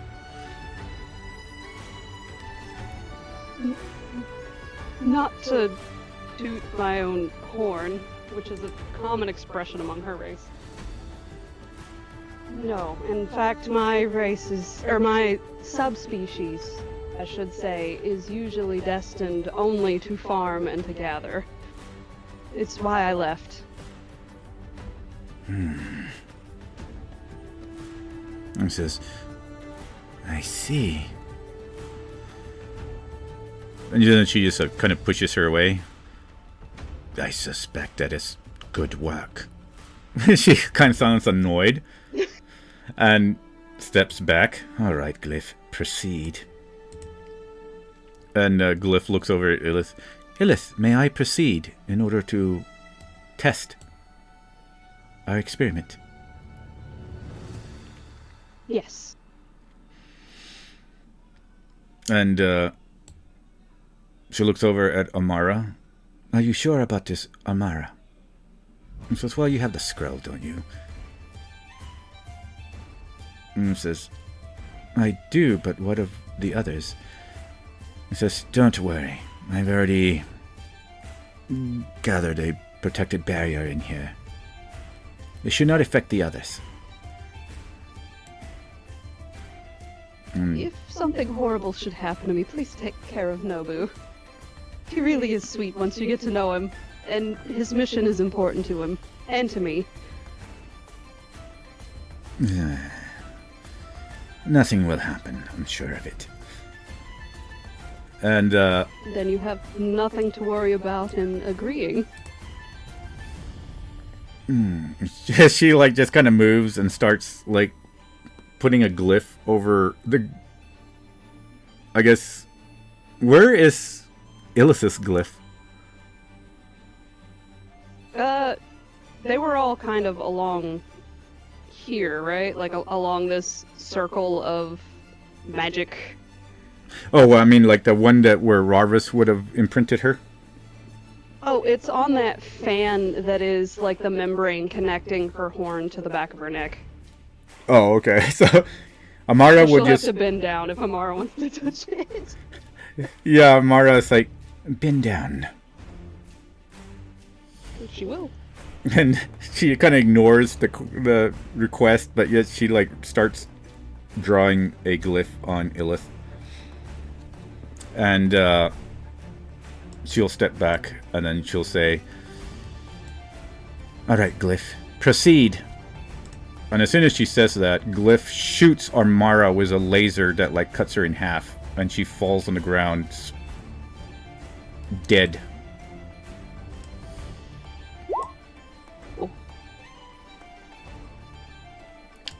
And Illith, you you see a energy just get released from Amara's body, and you see it shoot toward you and tries to shoot out into the rest of the demiplane, and you see all of it just start floating about, but there is a link that tries to swirl around you, But somehow this mark that Amara did seems to protect you. And as it eventually withers away, you feel nothing at all. And you feel perfectly fine. In fact, you feel kind of a pressure just lifted off of you from this mark. The mark is still there, but now you sense like as if there's a link that has broken away. And upon that happening, you see Glyph just kind of take a step toward Amara, and she uses her hands to kind of weave a magical glyph above her, and you see her body starts just coming back together, and Glyph makes a scroll appear as she starts reading it, and Illith kind of understands that this is some sort of scroll of possible resurrection. And you see Amara's body just come together. She blinks her eyes, opens them, and looks over at Illith and says, "Are you okay, Illith?" I think so, and she's looking down at her own hands. And they seem perfectly fine as Amara starts standing up with the help of Glyph. And she sighs. Are you alright? Yes, it seems that the experiment worked perfectly. The Echo Shadow, thanks to your help, Illith, is now ready for the rest of the party. This shall free us, and we shall all be free to roam wherever we wish. That is a relief, and I'm sure the rest of them will be happy to hear it. And she'll walk. Glyph, go ahead and start the process. Proceed with putting the glyph upon them all. And she nods, and I guess it would be Zool and I guess they're the only. Wait, yeah, everybody else fell asleep. So Ben probably wouldn't notice it. Hermes probably wouldn't notice it. Naboo probably wouldn't notice it. I don't know if Naboo would notice or not if he's asleep, but Glyph would go in there and start putting. Nobody would feel it, but they would. She would start putting a another rune on top of the runes that they have.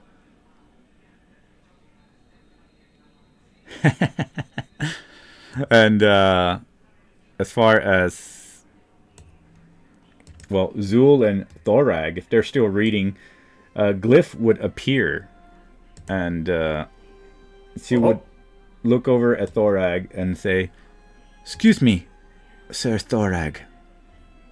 And where would Thorag's Rarvis brand be? I think I remember it being on the back of his left hand.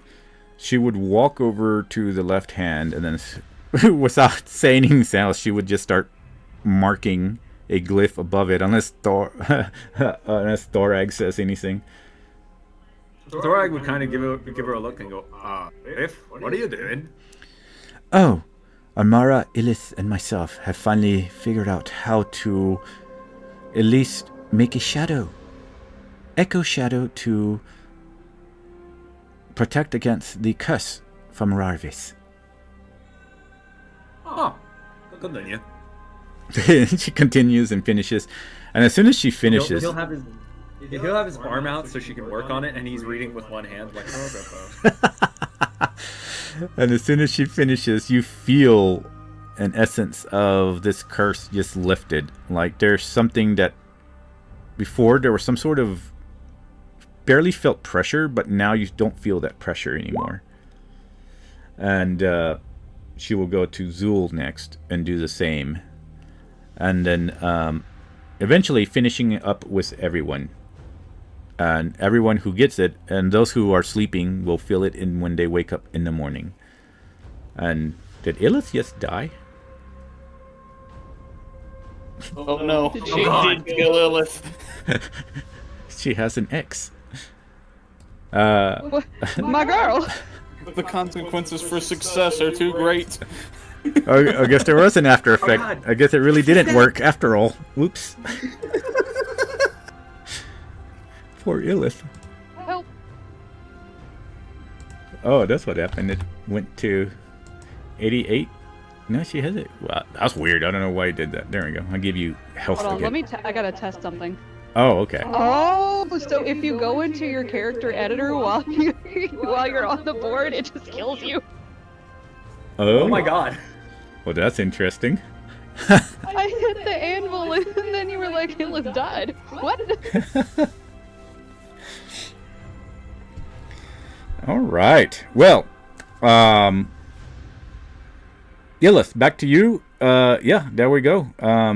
Everything worked. She looks over at you and says, "Now, what were we dealing with this creature?" We need a way to stabilize her so that she can continue doing what she's doing. I don't think she has more than a few days left to live, unless we can figure out a way to sustain her when she's away from her tree. And she'll point to the cutting. She's like, that's all we were able to get. I don't know how much more we would be able to gather, or if it would even be enough. She'll take it. Fine. Glyph, start working on this. And, I need rest, but let me know what you find by morning. And then we shall continue from there. And she gives Glyph the, part of the barker tree. And Glyph says, "Yes, architect. I shall run all scans and experiments tonight." And she looks, "There you go. Are you happy now?" Very, thank you. And I'm glad we got this Heather resolved. Yes. Now, I just have to wait until Cassandra says some spitey word. And that will be the end of her. As she walks away. I was wondering where she went. What jar is she in? I'm looking around. No, I'm kidding.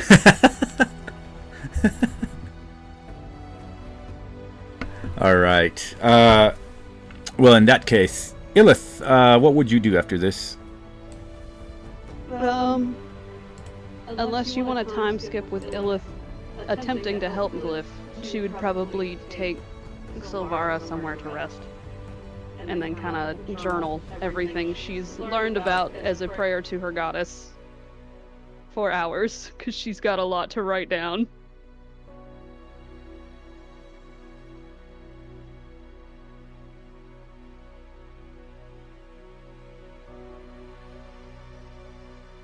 Hello? Oh, sorry, yes. Muted myself. Okay. Trying to eat ice while I listen to everybody. Alright. Well then, we'll go ahead and time skip. We'll say that Zul and Thorag are reading. Everybody's getting a rest. And yeah, you'll find a place for at least for Silvara to rest. Depending if you want to do that and put her in an actual bed, or you can bring her back to the bath place, or wherever Illith is going She'd to. probably take her to the beds they were shown earlier, Okay. since the water wouldn't help her any. Excellento. Alright, we're going to put Illith and Silvara in there. So.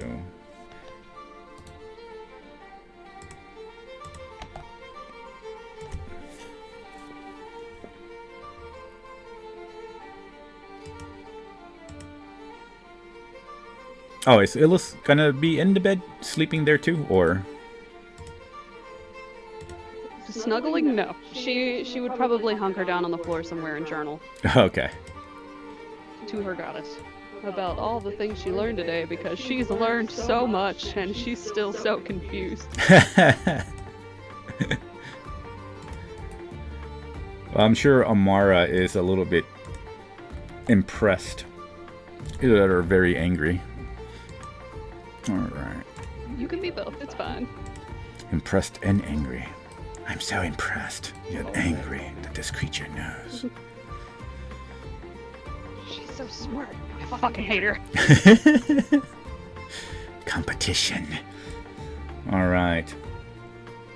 So we'll say that morning time comes, and Naboo and those who slept for the night will start awakening now.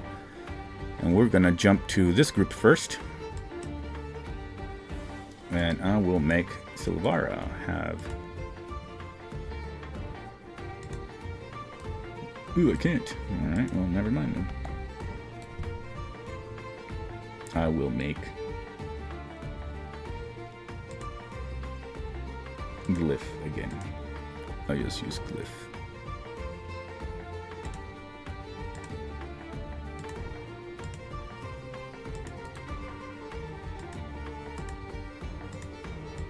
But anyway, you guys are waking up, and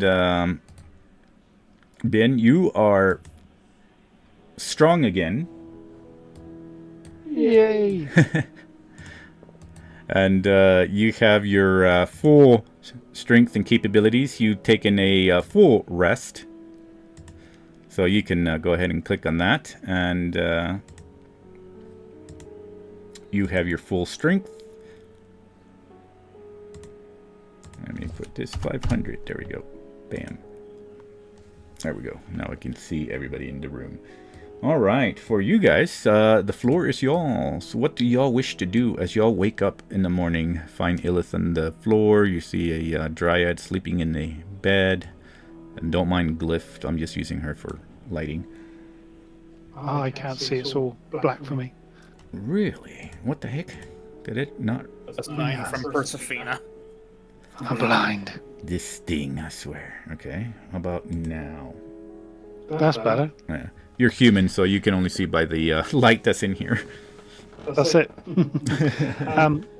I'll sit up in bed and think, where the hell am I? And I'll have a little look around. You see this room, and you see, I guess Hermit's sleeping next to a bed near you, and then Aaron down the line. Of course, Illith hunkering down. You do see the dryad in the bed across the room. I'll get out of bed. I'm in my undergarments still. So I'll, yeah, hopefully somebody like removed the armor so you could actually get a good rest. So yeah. Was my armor removed? I'm pretty sure. Yeah, I mean, you still had enough to tell somebody to help you with it. So yeah. Thorag knows how to remove armor. It's alright. He's a warrior, so he should do. I'll kneel down at the bed and pray to Persephina that thank you for saving me, so I'm still alive and I can still be of service. And I think, right, I think I need to get a wash after what's happened. So I'll get up and have a look around, see if I can find a wash basin in this room. all right, and you don't find a wash basin in this particular room. Everything seems to be well, you can tell though it is like a barracks of sorts, probably where soldiers would sleep, but no wash basin in here. I'm gonna go and try and find somebody to have a wash. And possibly, as you are looking about, you are actually pretty close to this direction. You would see this door as you were to walk out and go in this direction. And far off in the distance, both doors, but this one you can tell it says where it is more of a wash and bath area for these doors here. I've got to have a look to see if I can open the door. You certainly can. Oh, look at this place. Ooh. All right. A nice steamy pool, jacuzzi-like, yes. Okay. Can he lock the door? He certainly can if he wants. There is a lock He'll on lock it. He'll lock it, and then he'll take his clothes off and jump in. All right. The water is, however, Ben likes water. Whatever temperature he likes it at, that's where it's. Well, he's a normal human, so he likes it just above warm. You know what I mean? Nice. So it's, yeah, and he'll lie in there for a bit and have a wash. Oh, nice. All right. So now that you're actually rested, because you got a night's sleep, you will lie in there for a while. and you feel this energy just very comforting.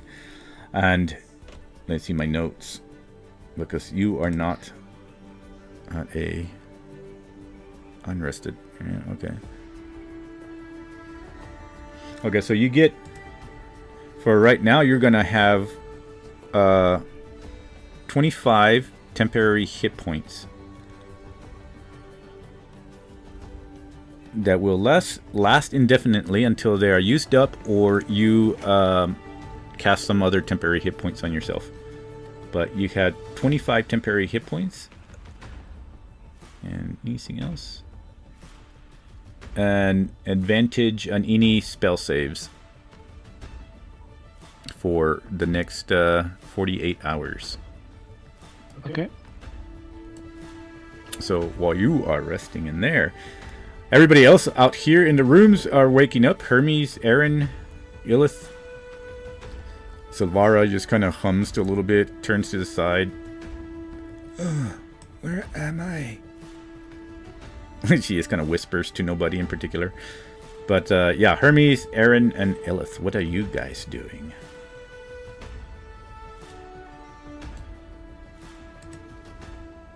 Uh-oh. Silence. Hermes? Aaron? Hello? Oh, I hear somebody. Anyone? Hello? There we go. Oh, my mic was muted.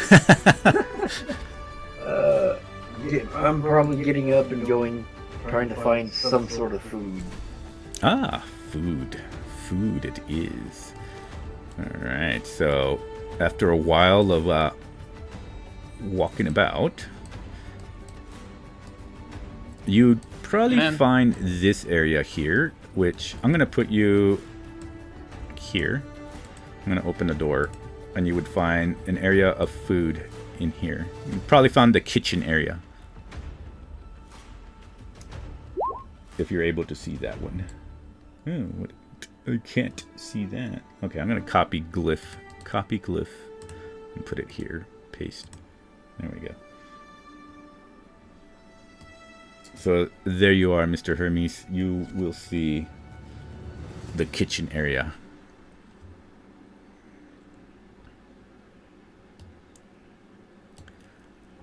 And as Hermes is going to do his fancy chefing, what is Aaron doing?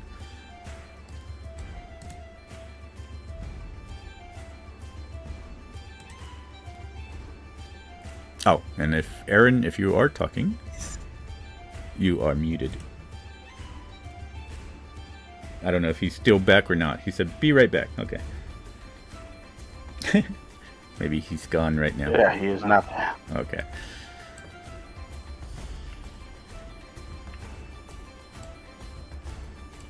All right, Mr. Hermes. I guess we'll go to you. So are you just making food or looking around? Yep.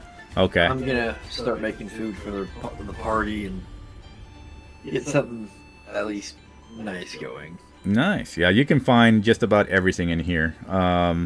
They got breakfast items, they got lunch items, dinner items, anything that you can think of, they have it in here. So whatever you desire to make, just let me know and I'll have you roll a survival, unless you have proficiency in something for food making. I do have my cooking supplies. Ooh, excellent. So I believe I'm proficient in cooking. Nice. Let's see, so that would be...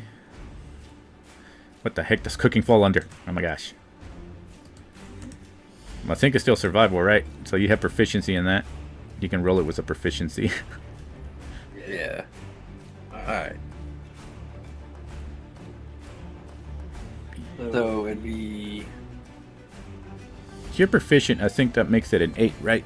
I think, because... Yeah, it'd make it an 8, Yeah. but since I'm not normally proficient in survival, I gotta add a 4 to it. Yeah.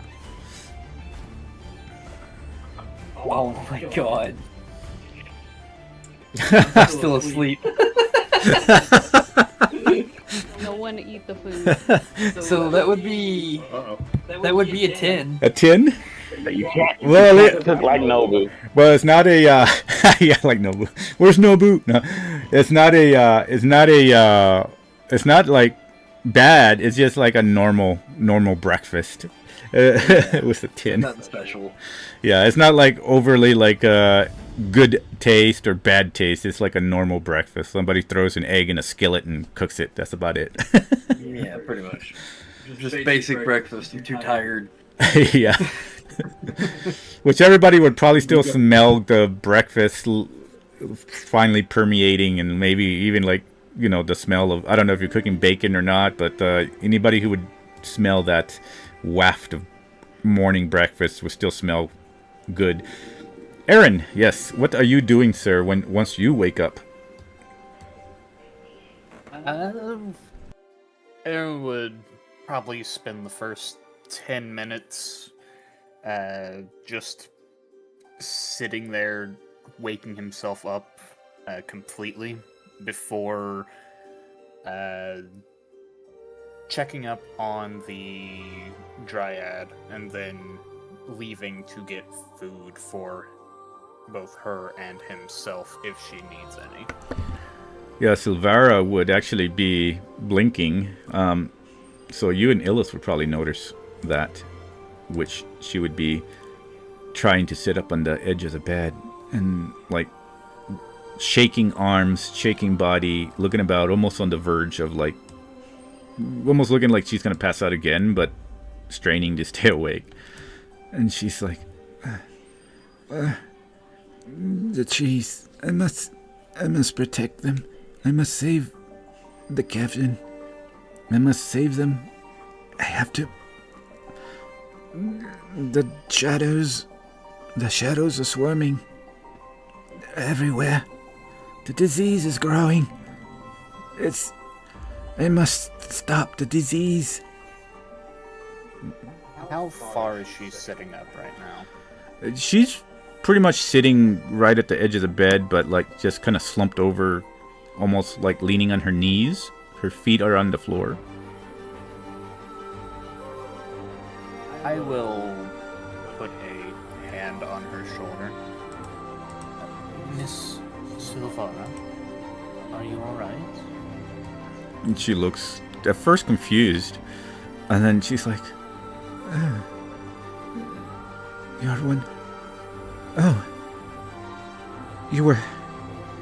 I attacked you. I'm sorry. There is no need to apologize, ma'am. You believed yourself to be in danger, and myself and my allies to be the danger that was threatening you.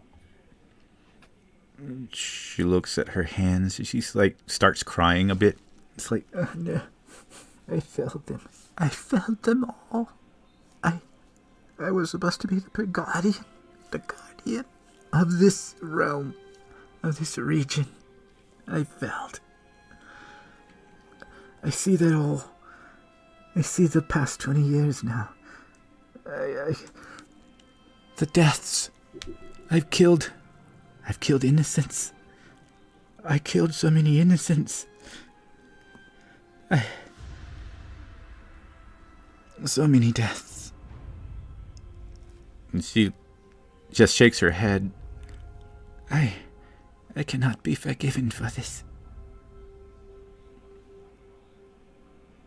No, you cannot, but you can always work to redeem yourself. We have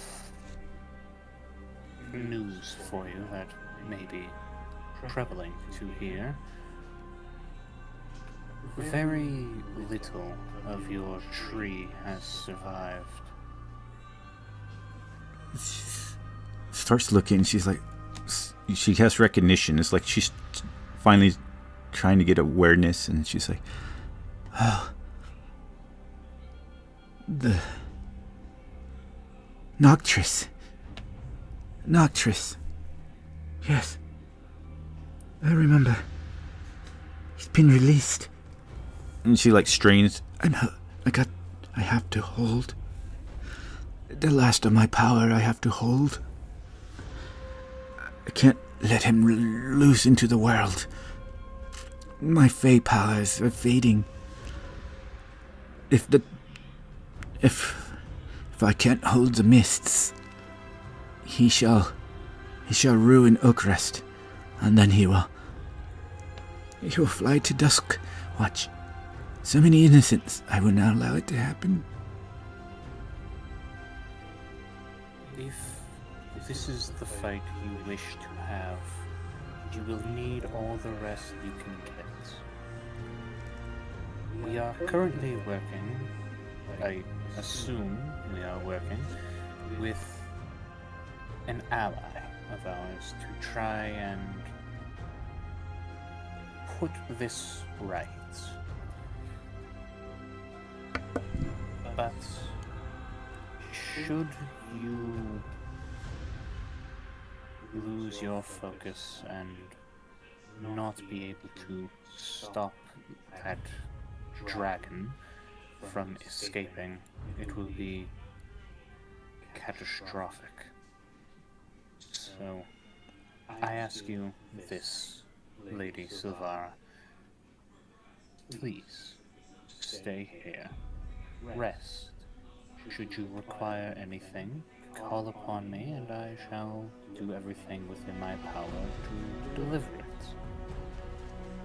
With that being said, would you like anything to eat? Jesus, I do not require sustenance of that sort right now. I must... My tree... Fist destroyed. I don't have long in this world. And she grabs his hand, his arm, clasping to it, though she's weak. It's not very strong, but you feel a little bit of pressure. And she says, with large eyes, if I can't survive, you must stop the dragon. You can't let the dragon free. The dragon must not be allowed to escape. Promise me. And then she looks at you and Illith. Both of you promise me the dragon must be stopped.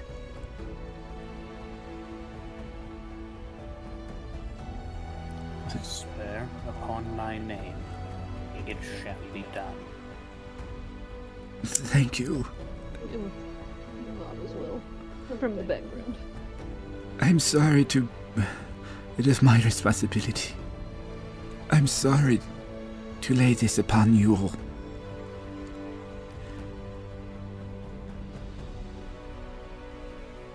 Again, there is no need to apologize, Lady Silvaris. Now, rest. We are doing everything within our power to help you, but we cannot do so if you cannot help yourself. Please.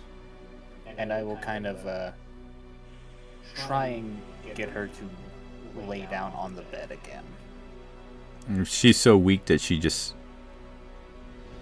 follows and succumbs to you and lays down on the bed.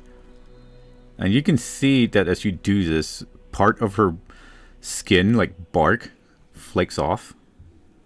And you can tell that she's weakening a little bit more, though she's more conscious, but her physical body seems to be weakening. Alright.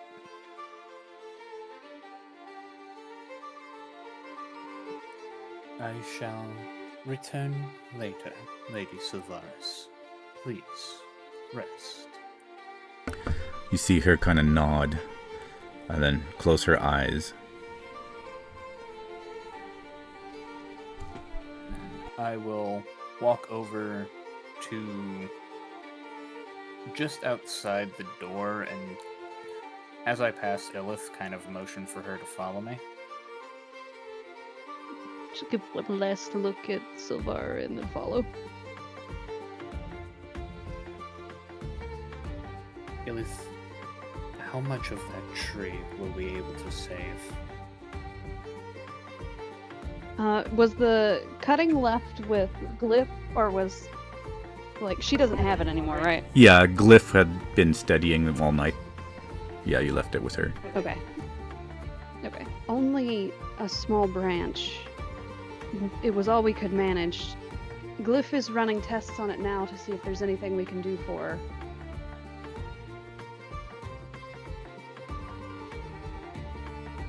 I will admit to you, Fae are not my field of expertise. But Lady Silvara is... She is very unwell. I know. I don't think she has long, which is why we're going to do what we can, but it just depends on what Glyph can find and if we can even do what needs to be done. Speaking of, while everyone was sleeping, we managed to break the tether that tied us all together. Excellent. Then, should I fall before our adventure ends, I will not be a burden to all of you. I don't see you falling anytime soon. You're very capable. Just a reminder for everybody, Nobu's still not around. Yeah. I know, he's just snoozing in the deep. I will say we're going to jump to a different scene really quick, but for Illith, you know that the tether has been more of a suppression, but it was not removed. You would have understand that to remove it, the key would be Queen Calidora. She is the key to remove it completely. The death penalty is gone, but we still have to stay close to each other? No, not you. You don't have to, but it's because y'all have a glyph over the Rarvis glyph that is suppressing it and tricking it. But should anything ever like disenchant that thing, you would understand that if it ever gets disenchanted or go into anti-magic or anything like that, that right there is not as powerful as the actual Rarvis glyph. But depending on what everybody wants to do, that can actually separate now. But it's anything just like it's a level weaker than the Rarvis glyph, and to actually remove it all the way, it would require Queen Calidora, is what you would have gathered from all that.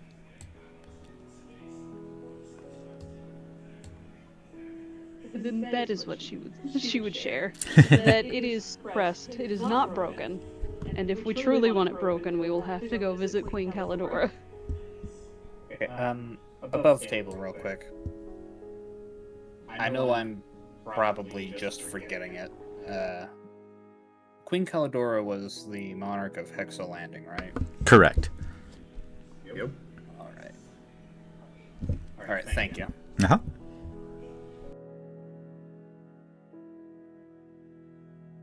Alright, so before we go to Naboo, I'm going to go to the readers really quick.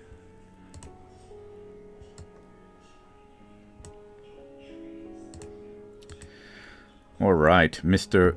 Thorag, I suspect you were reading for most of the night. I don't know. Yes, Getting all the information. Fell asleep with a book in his hand. I'm going to need another dip in that pool. So you would wake up with the book in hand. At least the highlights of what you would know as far as gathering information on the shadow dragons. They're not natural species, is what your character would find out. It's more of a true dragon, be it red, blue, gold, or whatever, but it's transformed basically by a prolonged exposure to something called the Shadowfell. Now you can roll me an Arcana just to see if your character would know what that is. As far as, I don't know if he would in his travels ever have had any inkling to learn about other realms of the world, other. Probably in passing at best. You said Arcana? Yeah. Yeah, +1. Yeah.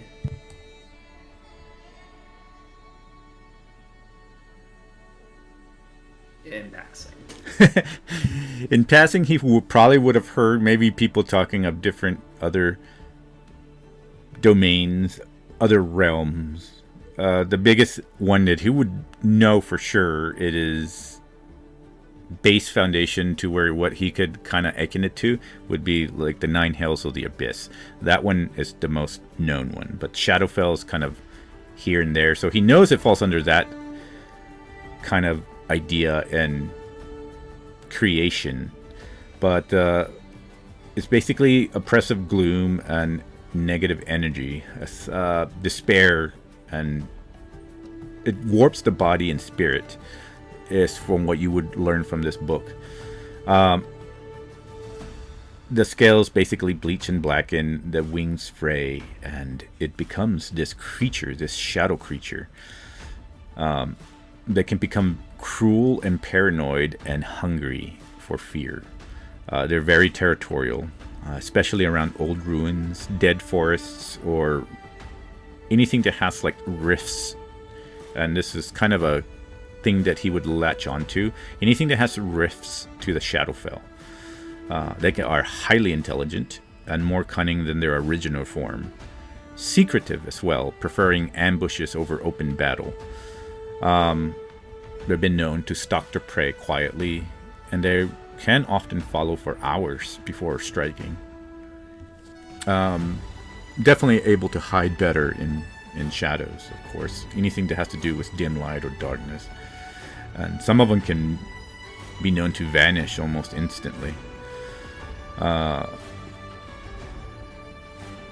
There's other aspects that your character would probably learn, is that they could probably see perfectly fine in either magical or non-magical darkness.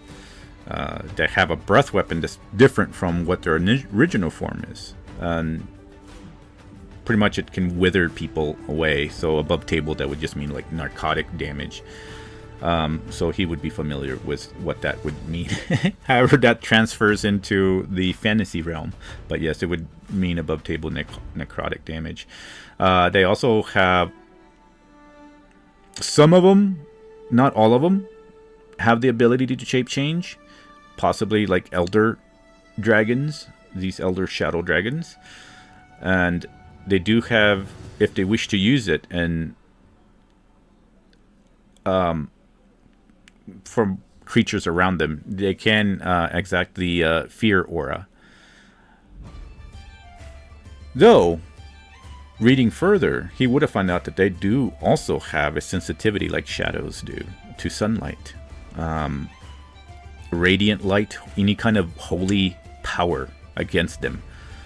Spells that are listed are something like daylight, sunbeam, sunburst, radiant infused weapons,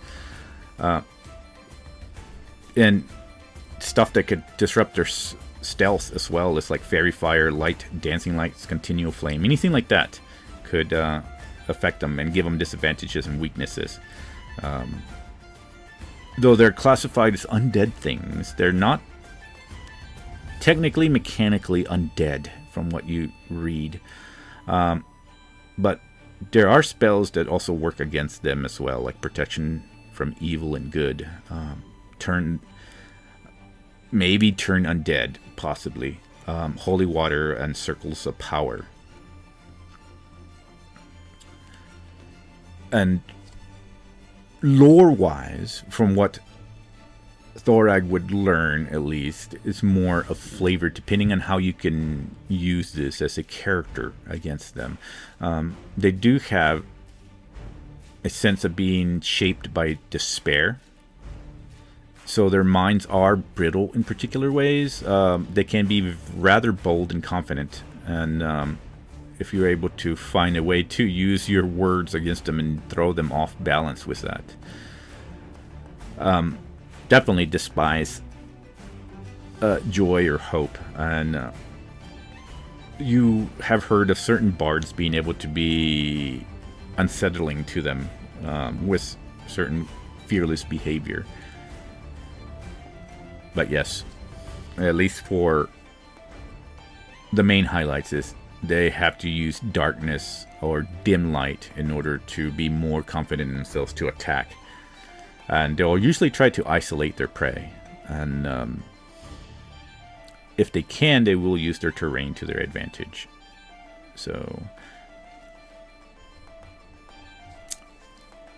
those are pretty much the highlights that you would get. The biggest being, of course, anything that has to do with daylight and such being their biggest kryptonite.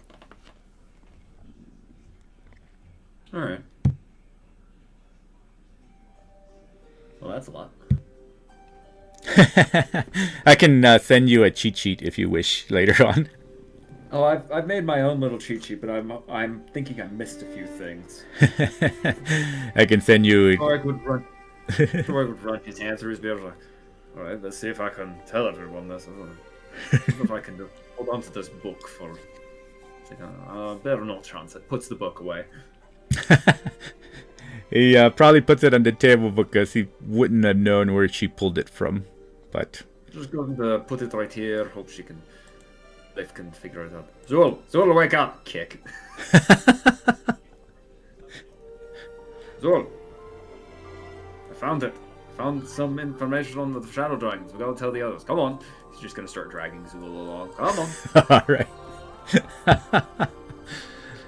We've got to have breakfast, a good morning drink, and then we'll tell everyone what we've learned. All right. So now we're gonna put y'all. Let's see.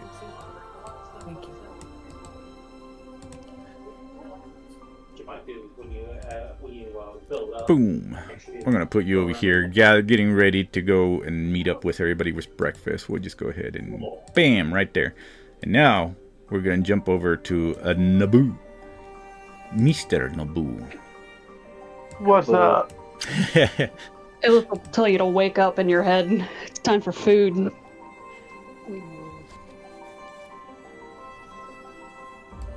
I'm comfy. You've slept long enough. Hurry, Hermes is cooking. This is the longest you actually see Nobu sleep, by the way. Hermes is cooking. Well, then don't eat it. Fair enough. Alright, I wake up in the water. What do I see? Same thing. The darkness, big old freaking eyeball looking at you from a large, gigantic creature, maybe the size of a kraken.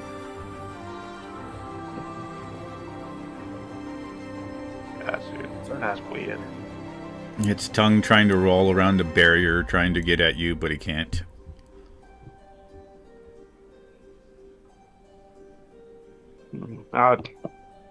Is it just an eyeball, or is it?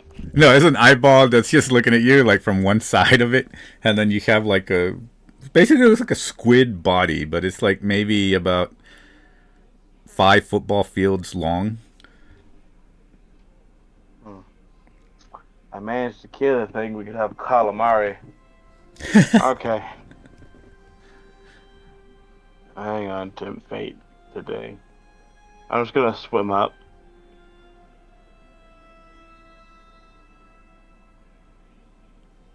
We swim up and burst out in the water. Well, not burst out the water, just stretch and everything. Shoot the water area. And then I guess I will go to where Illith is.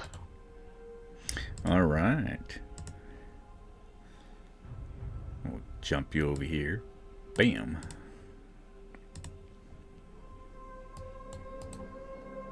Bam. Go all the way down to the stairs in the bottom, and then Mr. Bengard, you are done probably at this time as everybody's gathering up. Yeah. I'll do my hair and have a shave, and I'll try and get out of this room. All right. Okay, where's the kitchen? You hear, well, you smell. I mean, you still smell like the breakfast being cooked, and you can through these doors and these doors.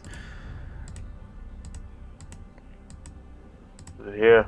By now, I would have been sitting down. I've probably already eaten food. and my head just laying on the table. Okay.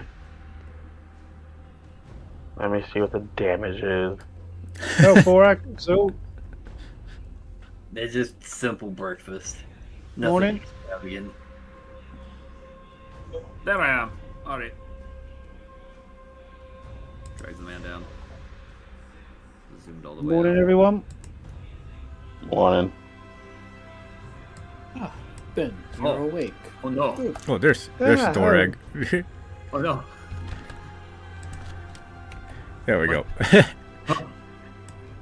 No, Oh, we- yeah. One can Thoreg I now. get- There we Oh, go. done. This place is wild. Oh god. You just zooming around. I would probably have remade my homunculus during the night, by the way, if I Oh, could okay. get fucking back. Mr. Morning, Homunculus. You know, Who laced the dwarf's Gaza? but I will start making breakfast and making breakfast accountable for Ellis's taste. You know, salads and stuff like that. Dragging Zool in. We found some information on shadow dragons. We found some information on shadow dragons. Hopefully it will help. Oh, food? That's great. Alright. We can wait after breakfast. I'm gonna go get a quick clean. Oh, I smell rank. Alright. I thought you said I'm gonna go take a shit. He almost did. That too. He almost did. I feel the best I've ever done since I left Polaria. Oh, it's a good to have a rest. Alright, DM, I would like to fix. I would like to make a proper breakfast for everybody. Proper burial. All right. Roll me your proficiency for your cooking, whichever one that is. Should be survival, but unless you have it listed as the proficiency. I'll find my thingy. Oh, man, no, okay. Don't probably need it. All right. What are you cooking?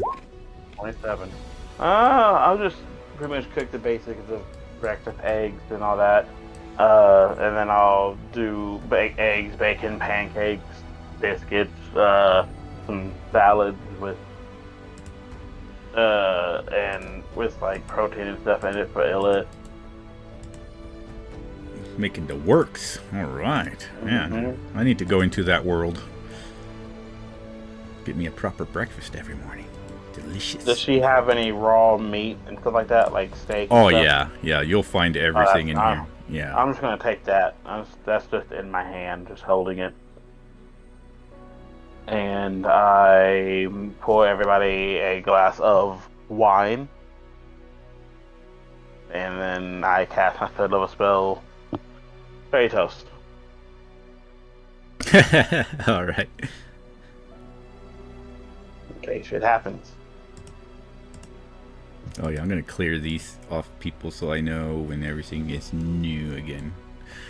And I time getting done with the breakfast when Thurag gets out, so when he gets out, breakfast will be ready for him. Excellent.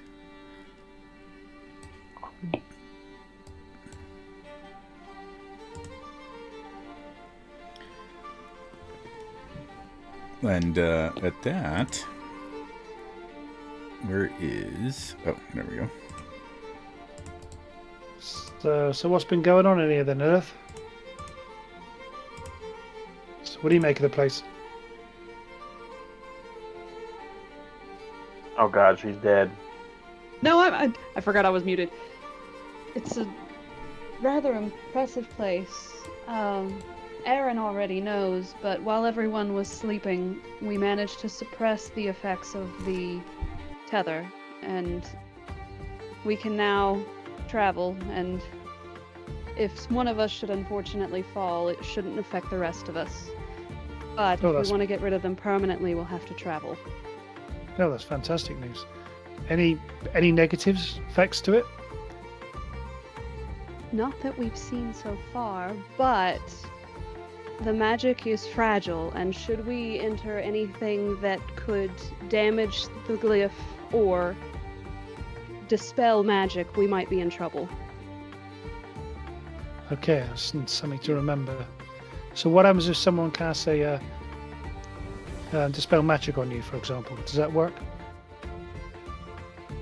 Probably.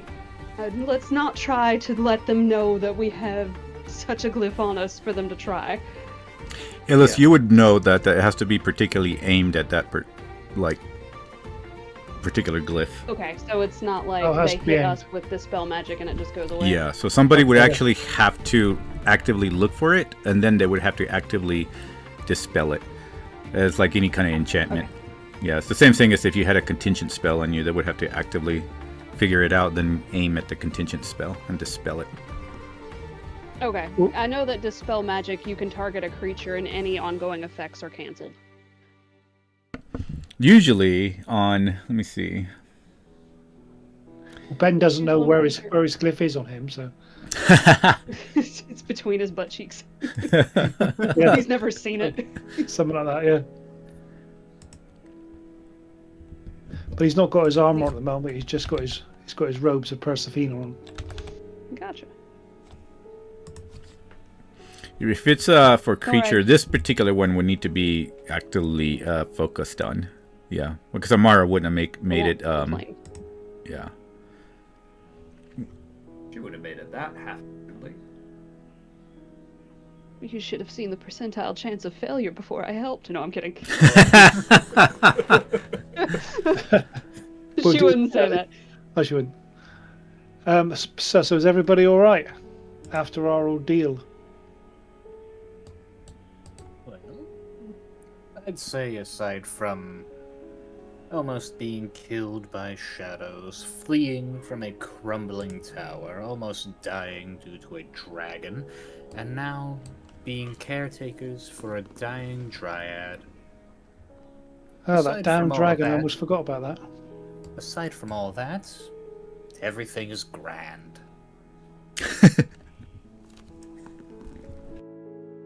Yeah, that dragon's Hey. waiting for me to come back. It probably is. I'll bring in the food for everybody. You can always rely on Mr. Naboo. Well done, Naboo, for the food. Thank you. And Indeed. and then I say all the eggs and bacon out and biscuits and all that, and I just eat that raw meat that's in my hand. Biscuits. Oh yeah. I hear you say the word. Oh, and the gravy too. Forgot I wanted gravy with biscuits.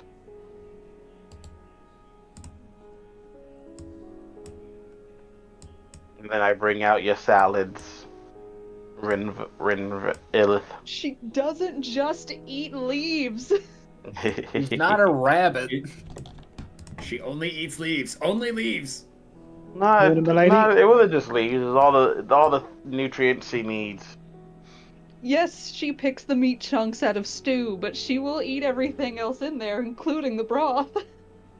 You can, but I also bring you something that I know that you will comfortably eat without picking stuff up. You jackass. I Amara. picked her some bush berries. Amara just walks in and sits at the end of the table. Says, "Oh, that's what that smell is. Someone actually cooking. It's Naboo. He's good. I see." And then yeah, she looks at me and I'm just eating like a big piece of just beef raw, tearing it apart. She's like, "Oh, you'd prefer taste, I suspect." And she looks, and she grabs a biscuit and some breakfast. I can't remember the last that I've ever had an actual meal prepared. Somebody actually cooked. If it wasn't for me That's an doing magic. that is an almost nat 20 biscuit right there in her fucking hands. Yeah, she's like, this is very delicious. It's not as bland as the magic I used to create it. Real food. Oh yes, real food. It's very good. Keeps us going on the road, does Naboo? Alright, then everybody get what's our proficiency bonus? Do what now? What's our proficiency bonus again? Is it 4? Yeah, it's 4. Everybody get 4 temporary hit points. Pathetic. Yay. Is that something that I guess that would be up to Ben? Oh yeah, just well, if you have more than 4, don't worry about it. It's just Yeah. the people that don't. Yeah, I'm not going to worry about it. Yeah. I'm not gonna worry about it either. Okay, guys, we get it. We're just doing good at the moment. We're in very I'm sitting calm and over here with relaxed. my 18. I'm just glad I can sit up straight. Yeah, you see Armara, she's completely like, her hair's all over the place. She seems like she just woke up from death. Bags under her eyes. She's wearing just like a white and grayish trimmed robe. And just kind of like munching, like staring into the table like a 1,000-mile stare in her own mind. Just kind of picking at some eggs and really enjoying the biscuit with butter. Well, Amara, you have a very nice place here. It's a shame that we got off on the wrong foot. And she like just kind of shakes her head and like gets back to reality. It's like, oh yes, thank you. Glyph is really responsible. What I created, Glyph. She looks over at Illith, and took me at least 2 years working to create Glyph. Most rare. Nothing like her in the rest of the world. I could agree with that. She's very impressive. She kind of smirks. Oh, thank you. So, yes, I'm glad to see that you two are getting on. Apparently, your companion here is impressive. She has an impressive mind. We make a good team. She's very intelligent and I'm... Humbly eats soup. Sorry, eats biscuit. Says, yes, she is rather intelligent, especially to be able to figure out where I was erring. And then... the biscuit you eat also has lettuce in it. This bitch. I'm kidding. No. I would like to narratively declare. It's like a slider, but it's a salad slider. Amara looks over at Ben as she takes another biscuit. These biscuits are rare, delicious, she says with a mouthful. Ben, that's what I call you. Yes, my lady. Tell me, this dragon, what all do you know of it? Well, it's I would assume it's evil. I did scan the dragon while I was trying to protect my friends from the dragon not going to eat them. I pretended to be on its side so I could let my friends get away. But it is evil. It is also undead. And she looks about, says, well, that could be used to our advantage. He thinks he has an ally.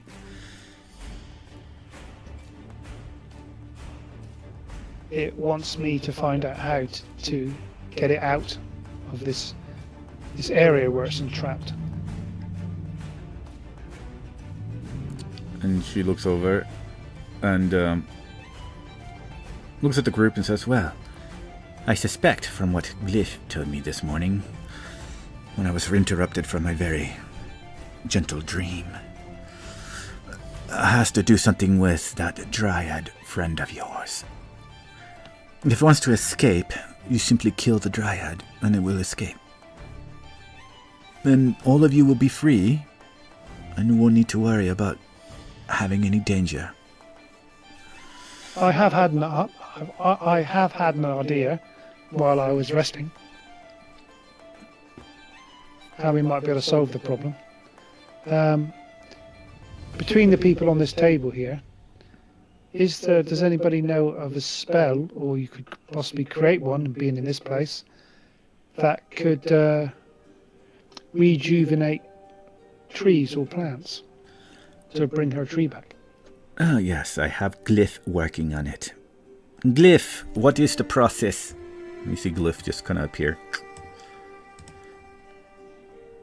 He looks about. He says, I've did many studies and many possibilities. Currently, we will need a powerful druid.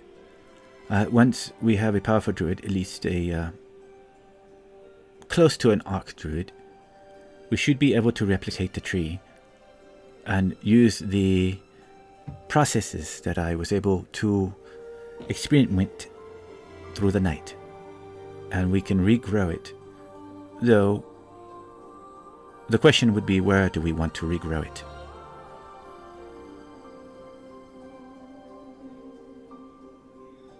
That is true. Have you spoke to Naboo? I think he's a druid. Not Arc Druid. Not Arc Druid. Strong. And, where is Naboo? Oh, is he? Shit, did I move myself? No, I was supposed to be at the table. He's under the table. Oh, he's under the table. Like a feral dog.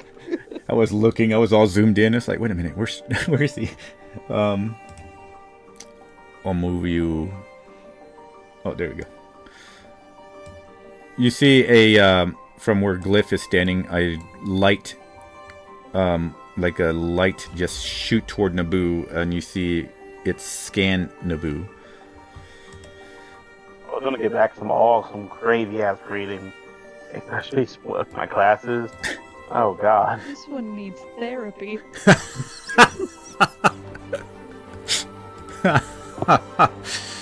Oh, Fuck off.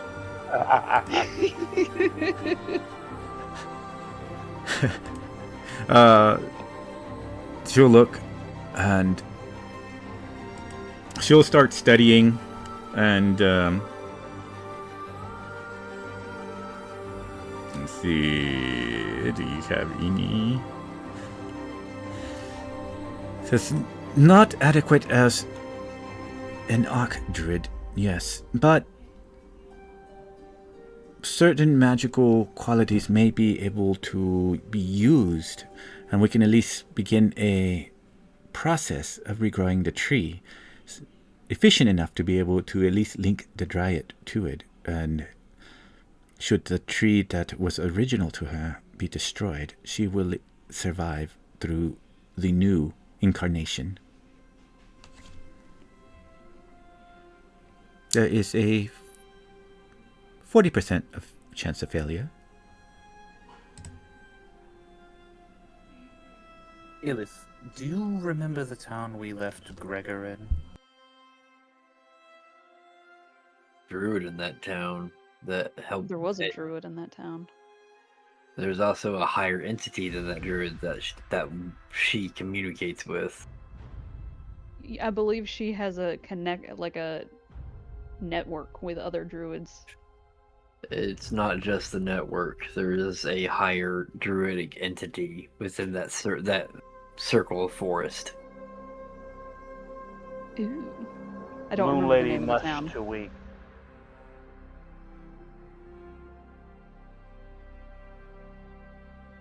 Yes, but she may be a good starting point to find someone strong enough. And Glyph will look toward Anmara and says, "Should I explain current situation, architect?" Amara looks over and says, Slaps her face or her palm to her face. It's like so many problems all the time. Hold up. I realized something. Did Amara drink? Does Amara drink? Well, she No, wasn't. did Amara drink the drink that's on the table in the plate that are laid out for her? No, she was just eating the biscuit. Okay. You sly dog. No, I didn't think about it. I didn't think about it until now. I was like, wait a minute. Wait a gosh darn minute. Oh, fairy toast. We now have access to summon demons. Oh, Yeah. yeah. I was about to say, if she fucking drunk, she's under the effect of fairy toast now. You know, I think I propose a toast, everybody. Yeah. Damn. Aren't they still? Aren't they still? What do you call it? Constricted to the level. Like if she casts ninth level spells, can y'all cast ninth level spells, or do y'all have to have a spell We slot? can using her spell slot. Yeah, Oh, but really? We had that mission. Oh, Jesus Christ! That Yeah, thing she could would be have to dangerous. Yeah. She'd have to consent to let us use her spell slots. We can't just take them. Oh, okay. That'd be funny though. Because she doesn't know. You're She doesn't know anything. She didn't walk. She was out. She walked in after that, I think. Yeah. As long You as she... feed spell thief.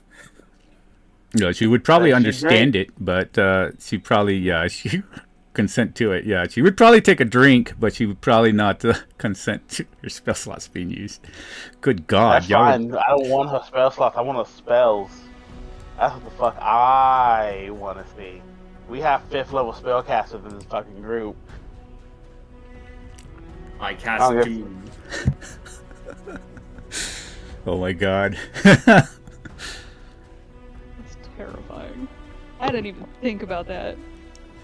I didn't think about it until you said she sits in with the food, and I was like, did Wait a she minute. drink? Like, it wasn't my intention. I didn't know she was going to come down here. I thought, she's too good for us. Yeah, Yeah, she. maybe she's starting to warm up. Well, sitting down, you kind of notice that. Shoot, I don't know who has a wisdom of 20 or close to it. That would be... Ben has 24. I got 24. What? Really? Yeah. He is as wise as Illith is smart. Good God. And, Yeah. oh, I would also like to say something too, because, you have a lot on your plate, so you forget, and I understand that. Zool is also as smart as Illith. What? Well, that's right. His is also 24. Oh my God.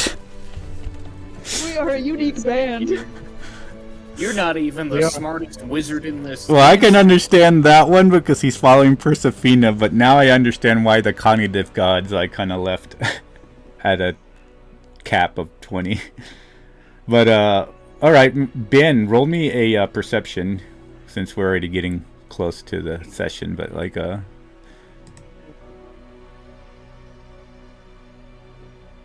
think it's perception for wisdom, right? Which one is this wisdom? Oh God, yeah. But your wisdom is also 20, isn't it? No. So Ben, with Ben's wisdom being so high, he's more of able to pick up on certain insights and such. Let me see. With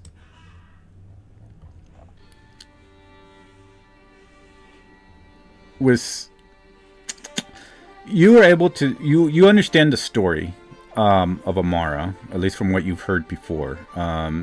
She was, at least from your wisdom, you can tell that she is described as both a loyal enforcer, but also could possibly act as an agent of chaos in a sense, because she kind of weaves her own plans. And you know that she has that aspect that you've seen in other people that appears to serve her plans, even though she appears to serve others. Typical wizard. Yeah, and she Wants to can. become more powerful. Yeah. Yeah, she can. Seems as somebody who never truly submits as well. And because of everything you've seen in here, you are picking up that she has some sort of mastermind. And you heard the stories that she was related to the shadows, and that by now you probably heard rumors after months of traveling with the group of what's going on, especially with what became known as the Heralds of Silver, defeating the one that was her master, Reynold. Has that happened now, is it? Yeah, because that one has already happened, because that happened 3 months ago in the timeline. That's why she's here. Yeah. That's why she's here. Yeah. So that's why she's here. And she's not cruel, but she can be brutally efficient in a sense. So was there any mention of someone turning into a dragon? As far as being there, you probably would have heard that there was multiple mentions of dragons, and you would heard her rumor of turning into a dragon as well, a red dragon at that time. And she was invulnerable to certain things. Yes, you would have heard that she was invulnerable to damage. Certain things that she had powers, and yeah, she uses spells that a lot of wizards have never heard of. Rumors was traveling the group. Y'all, since she's around y'all probably would have heard that. Yeah, she has been known because her sister is the High Archmage of the Silvervale. There, she just about almost killed her sister, and but she also, because she has a symbol of Ishimus, the goddess of neutral magic, which kind of fits her, because magic in itself is neither good nor evil, but rather is influenced by the intentions of its user. So fits Amara in a sense that with your wisdom, she seems to be having problems with the people she follows. But while you're reading her body language, you can tell that there is a sort of sadness to her, a loneliness behind the eyes, even though she's trying to play it off because of her personality. It seems that her intelligence also is kind of helping that mask, but at the same time, you have heard of her being in pacts with the shadows. She's also was one of the ones that you would have heard rumors that she also had the tentacles that the other shadows had. And you haven't seen the tentacles from her yet, but these shadows is because they had a pact with the Brimstone Wraith. And if she has a pact with the Brimstone Wraith, she is being very good at not letting her rage control her somehow. Somehow she's controlling that rage and not turning into a different person, per se. She's not being provoked. So with your intelligence, it tells you that she's... So do I know about this wraith? Have I read about it? It's very rare. You've heard probably little talks, mainly from what happened with the Heralds of Silver, but that's about it. What race is Zul? Zul is what is he? The Zul is a Yanti Yante. Yeah, there we go. He's a Yante. Okay. Yanti. Yanti. I'll look at Mara and say, have you heard of a Brimstone Wraith? And I'll see her response, body language in her eyes and everything. Okay. Yeah, she would turn to you with, like, her focus would intensify on you suddenly. And you see a flicker of emotion. I'll try and read her to see what she actually thinks of this group. What she think of the Dawn Wardens. Roll an insight check on that one.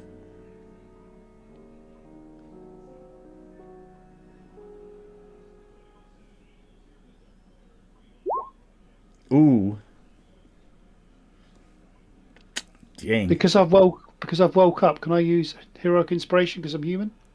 Yes, you can. And if you need it, you can have a flash. Oh, Oh my nice. god! Ain't What the, no way. what the heck? That's a double one. What the hell? What the fuck? Jesus I Christ. guess. Well, go ahead and roll inspiration because I count ones as fumbles on attacks, according to the raw rules, not on everything else. Well, I'll re-roll it again. Not re-roll it, but you. What's the inspiration? Oh, or what the Illith? What do you give people? It's a +7. Okay, so So that'd be 20. 20. Okay. For a little bit of a critical insight on that, geez, you have a lot of. What is that? A +12? Good God. Okay, so you are able to pick a flash. While you can't truly read the mind of the person as far as what she thinks about the group, what you can piece together is that she's like her god. She doesn't have emotional ties in a sense. While she puts off as being evil, you know that she's evil because she killed a elf queen. Yeah. It seems that she does it out of necessity when she needs to have something fulfilled. So as a group, she probably wouldn't have an idea toward either liking them or disliking them. The only reason she's helping them probably right now is because they're trapped her into this magical curse that Rarvis it did. affects her, yeah. Yeah, but aside from that, she wouldn't. You probably would guess that the only person she would probably end up killing is Cassandra because she's insulted her. But unless somebody insults her, she usually doesn't kill needlessly. She doesn't have a rivalry in that sense. The only rivalry she has is probably her sister. But yeah, she doesn't care one way or the other. As long as nobody gets in her way or tries to stop her with one thing or another. But is she... I mean, do I get the sense that she's warming to the people around this table? Yeah, just because she has that sense of loneliness. She seems to have warmed up to Zool, but she seems to just push back on trying to warm up to people. You think that she's putting up a shield to protect herself, so something has happened to her in the past, but you can tell that she's, warming up in that sense. So what does she think to people like Illith and Zool that are quite intelligent individuals? Well, you can't really grasp the idea what she thinks about him. You understand from the little body movements that she probably seems to have some sort of competition with Illith that you just kind of picked up just suddenly. Hell yeah. I will, good enemies to lovers. as we go through the conversation, I will study her further. Okay. And then, but yeah, she would look at you and says, "What do you know of the Brimstone Wraith?" Not a lot, but I do know a lot about a lot of things. It would seem so. I would suggest that you never make pacts with demons. That's all I will say. Yes, because I probably wouldn't want tentacles coming out of my back anytime soon. She just thins her eyes. Yes. It seems that you do know some rumors of this Brimstone Wraith, then. Yeah, there's a certain. Have you heard of a Shadow Master?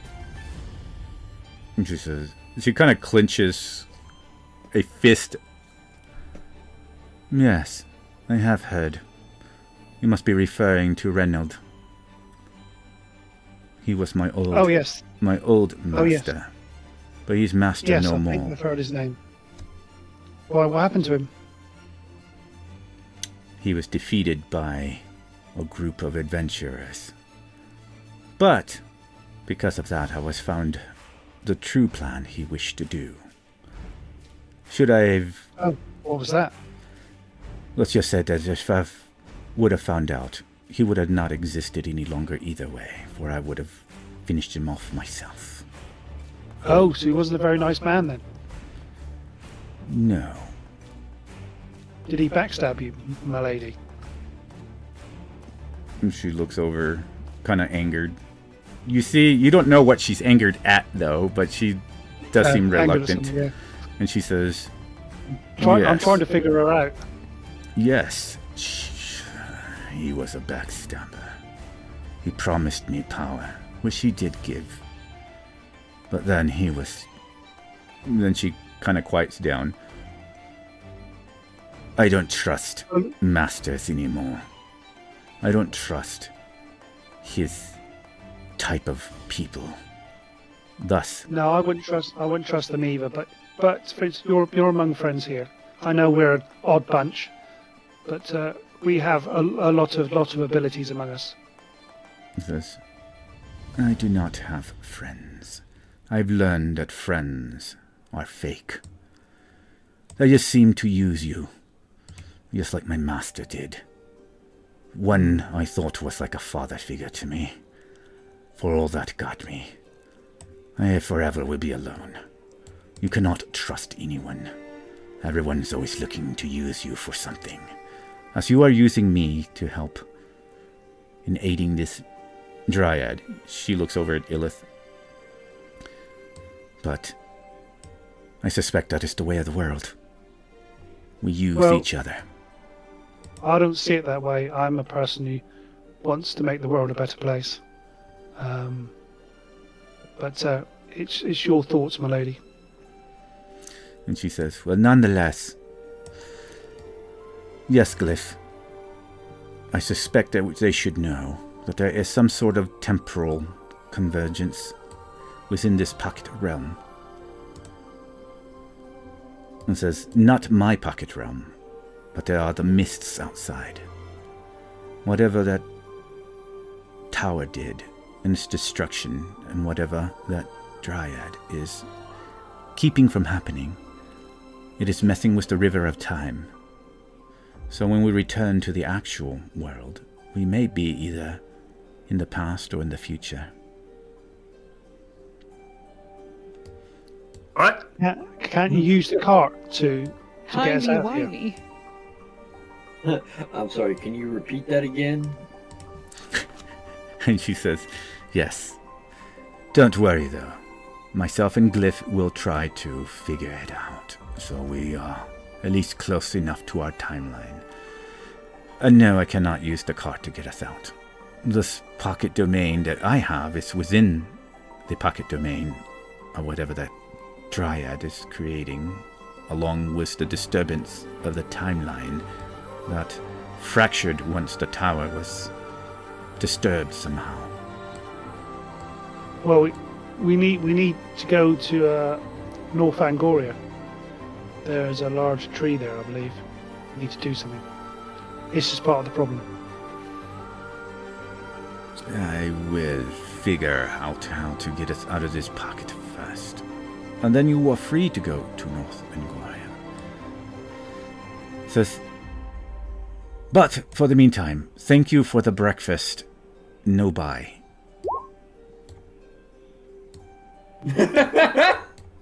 Oh, she just called me. She's close. No bye. Nobody's got it harder than nobody. All right. So Nobody. we'll go ahead and pause there since it's already 5:15 here. Yeah. All right. I think. Let's see here. Yes, because I need y'all. We're getting, depending what y'all do in the next sessions, we're already getting close to this phase, the finishing phase of this chapter. So what I'm going to go ahead and do, because everybody else is I already... still need my fucking sword. Yeah. So we're going to need to do that. That's the next phase. So in order to do that and get y'all there, y'all did really good with the RP. I was trying to get to everybody as fast as I could. But with whatever happens next time, I'm going to go ahead and tell y'all, go ahead and raise a level. So y'all should be at level 10. Ooh. Yeah, because it's going to be, whatever happens next is going to be the end to this chapter of the game. Oh boy. Oh boy. And what I do... So much stuff for level 10. I'm so happy. So depending on what y'all do, if y'all, how y'all proceed to escape from here. Why is everybody dying? Because we're all going into our characters. So, do we re-roll ones for health rolls, or do we just take them? Y'all can either re-roll the ones, but y'all can either go that or use the average or whatever y'all get when y'all level up. So, however y'all want to do it. Y'all can roll or just take the average. Ain't no fucking way. What did you get? I got 2 ones. One. That's a lot of ones. suck. So I was gonna say, Okay. it might take still some sessions after this, but what I do, just to let everybody know, when we take a session, it's almost similar to what we did with the time jump in a month, but I'll take like a month or two that we can do where we can see what every character is doing, and it's like a month or two time jump in order to before we jump into the next phase of what everybody's wanting to do. So that way y'all can either work on equipment, RPing or whatever. But like I said, we're still in this chapter. We still need a few sessions or whatever y'all do next. We'll decipher that. But yeah, I just letting everybody know so that way they can plan ahead what their character wants to do. Okay. Just to let everybody know, I rolled a 2 in my health. I went from 133 to 144. I rolled a 2, got a 10. Damn. I am now at 70 health. Cause, I just got I got a little boost to my second wind ability and an extra attack. Oh boy, I can do even more attacks. Oh boy. I got. All right. Well, while y'all leveling, I'm gonna go ahead and stop recording. Stop streaming. All right.